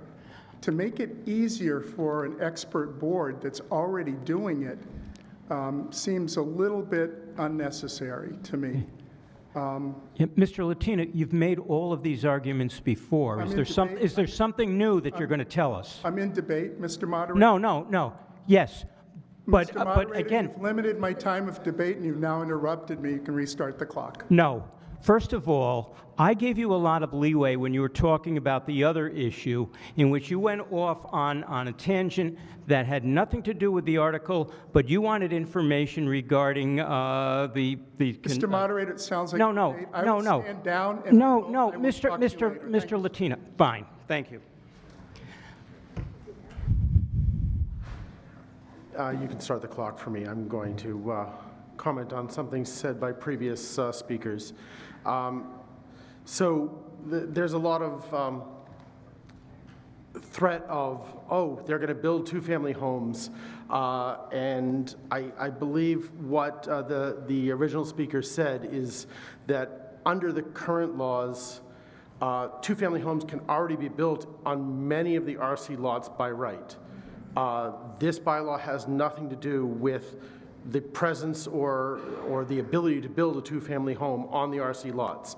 This does not add the ability to add a two-family home to existing RA or RB lots, which have one-family homes on them. So I think we can discount that argument at the moment. Adding that language to this article would just confuse the articles and mix the addition of floor plans to an existing home to add something else about two-family homes, which is completely irrelevant, because the two-family homes or not is related to the type of lot, not this article. Additionally, one of the previous speakers mentioned looking like North Jersey. I think we should really just discount that. This is Chelmsford. This is always going to be Chelmsford. Think about what we want for our town. Think about the people we want to move into our town. The town already is very difficult to move into. The cost of houses are very expensive to begin with. So keeping people in our town to say, yes, I can build a garage and an office and stay in this town is something we want to encourage. The variance that they spoke of originally requires a legal hardship, and whether or not it has been accepted or denied in the past, the fact is you have to prove a legal hardship in order to get that variance. 1 minute. Thank you. And this eases that restriction, allows the leeway of the board to determine whether it serves the best interests of the neighborhood without that legal requirement. Thank you very much. Thank you.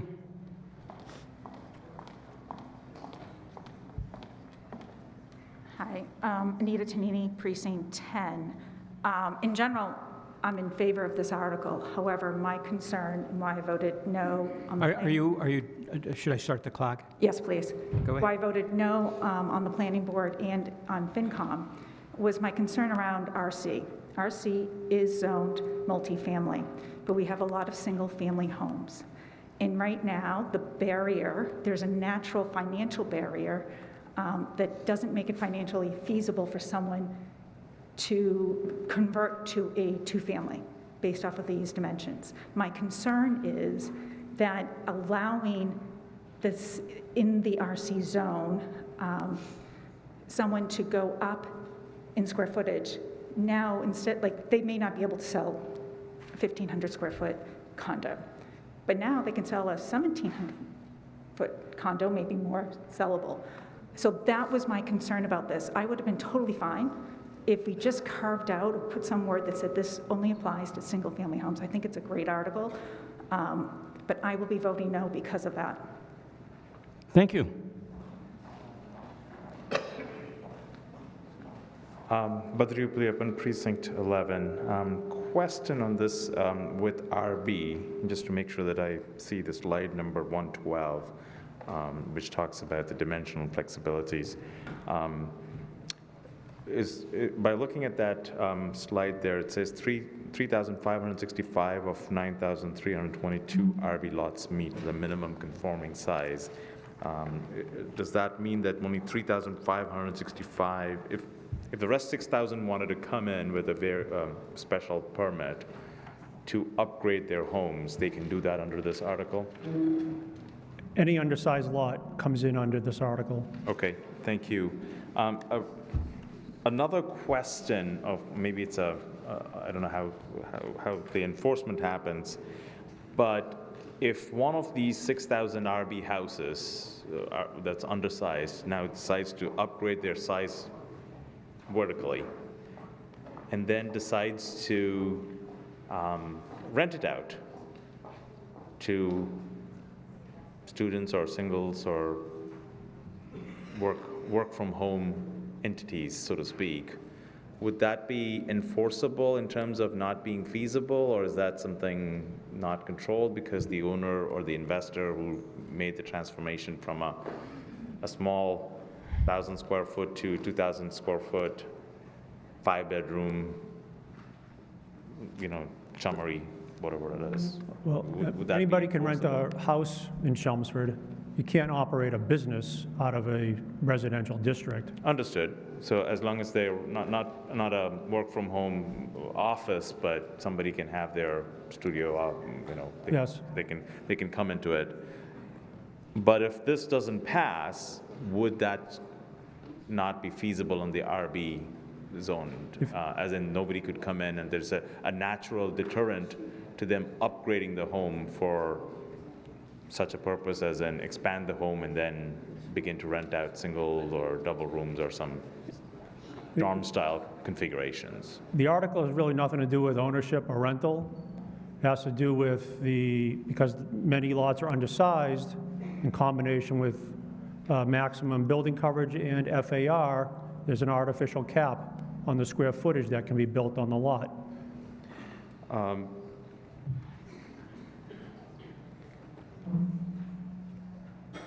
Thank you. Mr. Moderator, you can start the clock. I have concerns around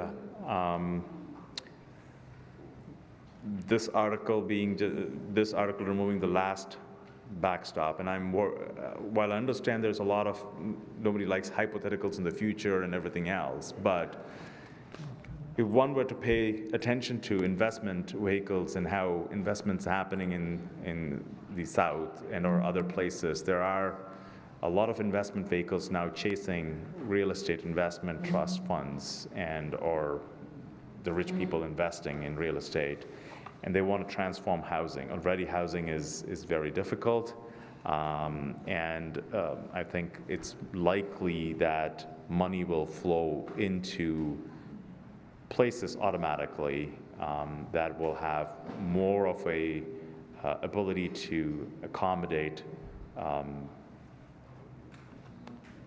housing units or housing space, and this might, if not for the RC, at least on the RB side, I see potential over time for investment vehicles to come in, upgrade, rent out the rooms a lot more, increasing the conditions of over-occupation or just number of people in a particular area than it was originally designed for, and state some of the problems. I'd be more comfortable if there was a little bit more backstop around non-investor owned homes or aspects around that, or limiting the number of properties that a particular investment agency or investor can do and upgrade and stuff. So I really, for that particular worry that I have, I would vote no on this, even though it's may not be ever happening in Chelmsford, because Chelmsford will remain Chelmsford until we change the name of Chelmsford. So I know that that's a given constant, but that's my worry about this whole thing. So I think I just would like us to think about financial dynamics that will impact investment coming in. It's a great opportunity to come in and tax base will increase and there's more of that, but it also changes characteristics and services loads on the town. Thank you. Thank you.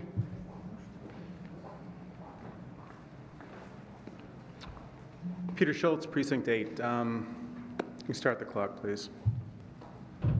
I originally grew up in Waltham and north and side of Waltham, and when I grew up, a lot of the homes were single-story ranches or small capes. And over the last 20 years, what's happened is a lot of people have come in, bought homes, and built up. And I'm all for somebody owning a home and being able to maximize it, but there's also an impact on the neighbor who is still living on the single-floor home and now has a massive shadow. So I'm still trying to decide how I'm going to vote here, but think about this, look at your neighbor's house, build it up, and think how about that's going to impact your property and your view. Thank you. Thank you. You can start the clock. Joel Luna, Precinct 10. I was on the ZBA for 13 years, served with a couple of people in this room. I think the intended effects of this article are very positive. My concern is about the unintended effects.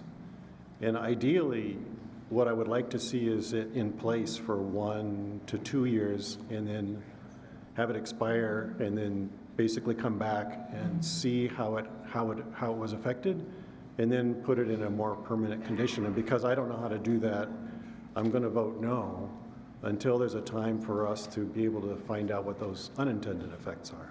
Thank you. Thank you. Hi, Diane Baxter, Precinct 9. First, a question. There seems to be a lot of concern about the potential for two-family homes, new two-family homes in the RC district. Can you give a sense of what fraction of the town we're talking about that, fraction of the housing stock, say, is in that RC district, properties that could be affected that way?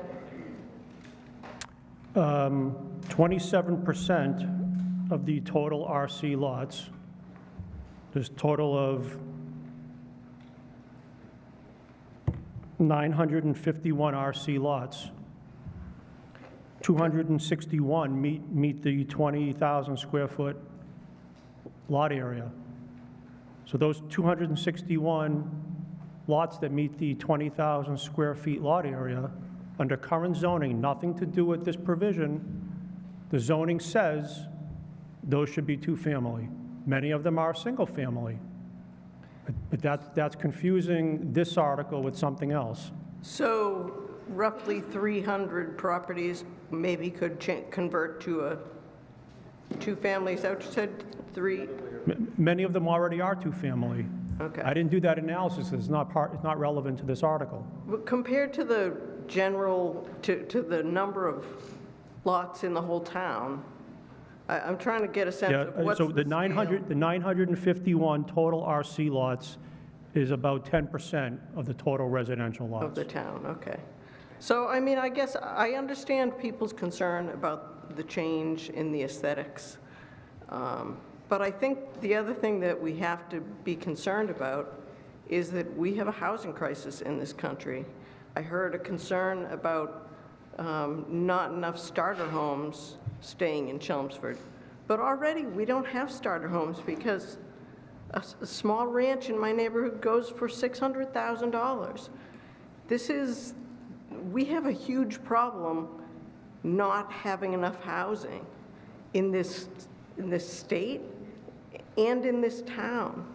I don't think my kids will be able to afford to live here. I don't think I would be living here despite my husband and I both are engineers and make a good living, but I can't imagine moving into this town right now. You know, 20 years ago it was affordable, but it isn't now.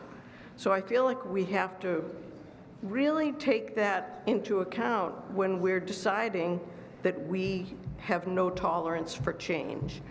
Because the world is changing, and if we want our kids to have housing, we need to participate in that. That's all. Thank you. Thank you. So I hope I don't make this more confusing, but Evan, just a quick question.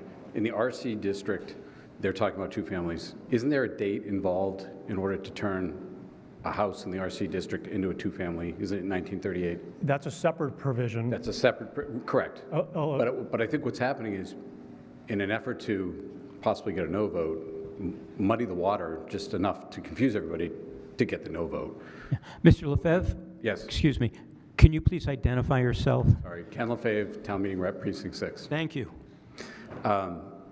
So when you take out of the fact that, so there's, to the previous speaker, there's 900 homes, most or a large percentage have already become two families. They're in the RC. By right, they can become two families. That has nothing to do with this article.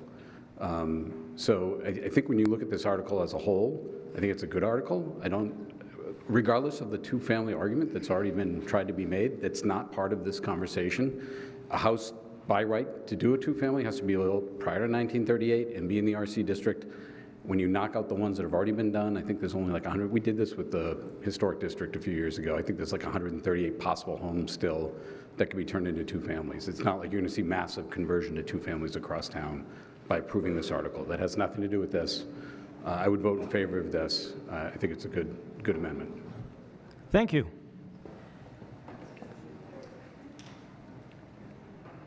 Mr. Moderator, Sam Polton, Precinct 4. I respectfully call the question. Call the question. There's a gentleman behind you. If he doesn't have an objection and isn't... I would like to say my piece. Well, then we have to have a vote on the motion. I will, if there's only one more speaker, am I able to yield so that he may speak? You can do whatever you want in that regard. I don't... If you want to yield, go yield.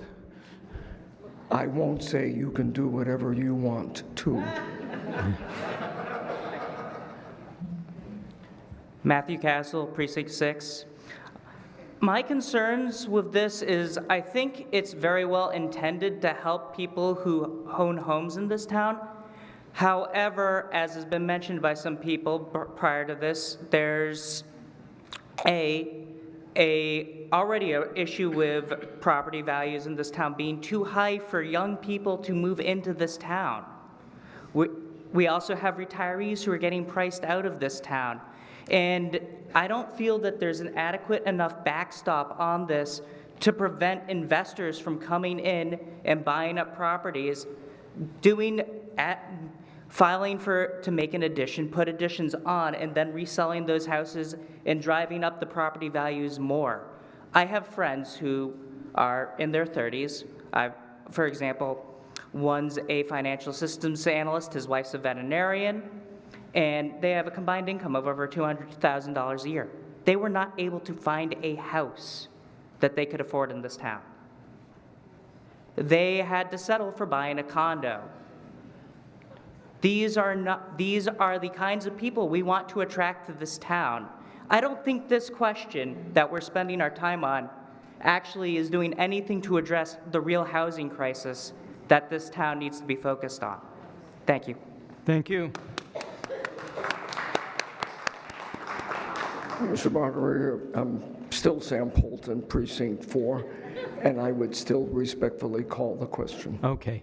We'll just do a hand count. What Mr. Polton has done is wants to foreclose debate. All in favor of foreclosing debate, please raise your hand.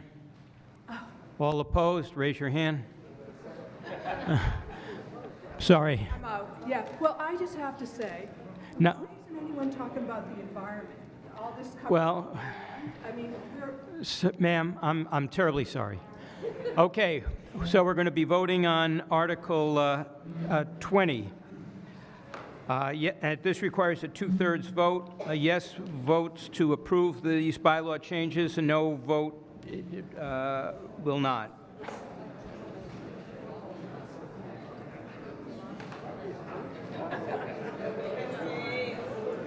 And once we have a screen.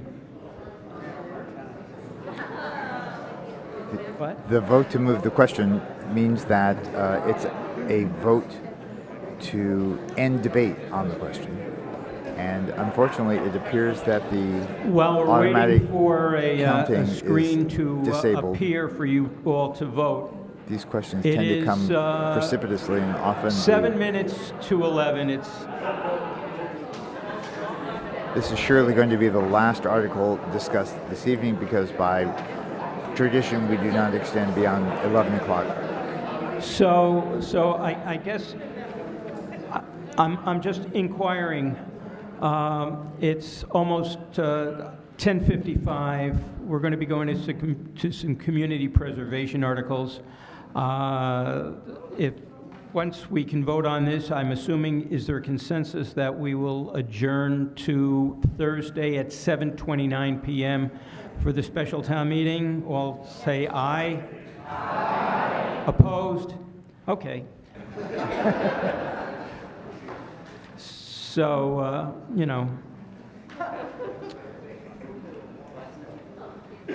We're still waiting for the software to call up the call to move the question.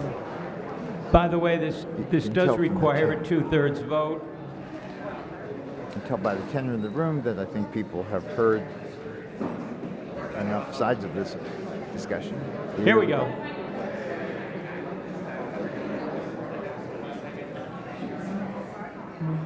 Okay.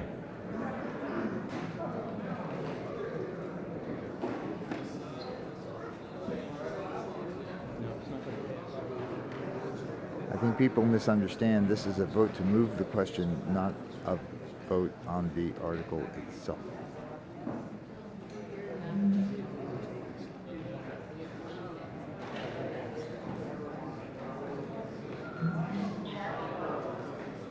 Well, it's close.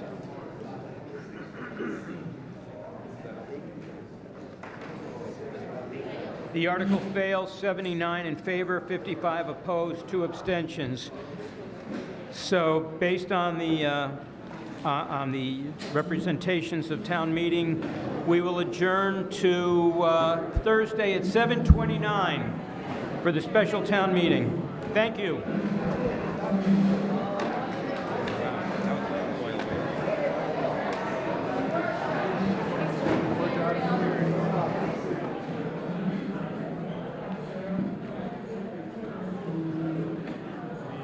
So with the hour approaching 11 o'clock, we are quickly reaching the conclusion of this first session of the spring town meeting, the annual town meeting.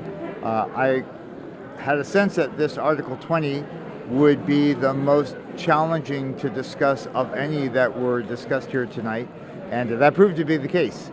And I think you see, first of all, it's very difficult technically to describe what was going on here. And second of all, I think a number of the speakers pointed out that there were, the article was brought forward for specific intentions, but it's those unintended consequences that perhaps need to still be sorted out. So I look forward to seeing you on Thursday night, where we will start with a special town meeting with 5 warrant articles having to do with certain circumstances that require immediate action. And then we'll move on to the remaining, looks like the remaining 9 articles that will be discussed that remain on the regular town meeting warrant. So for the staff and volunteers of Chelmsford Telemedia, I'm Kelly Beatty, wishing you a good night. See you on Thursday.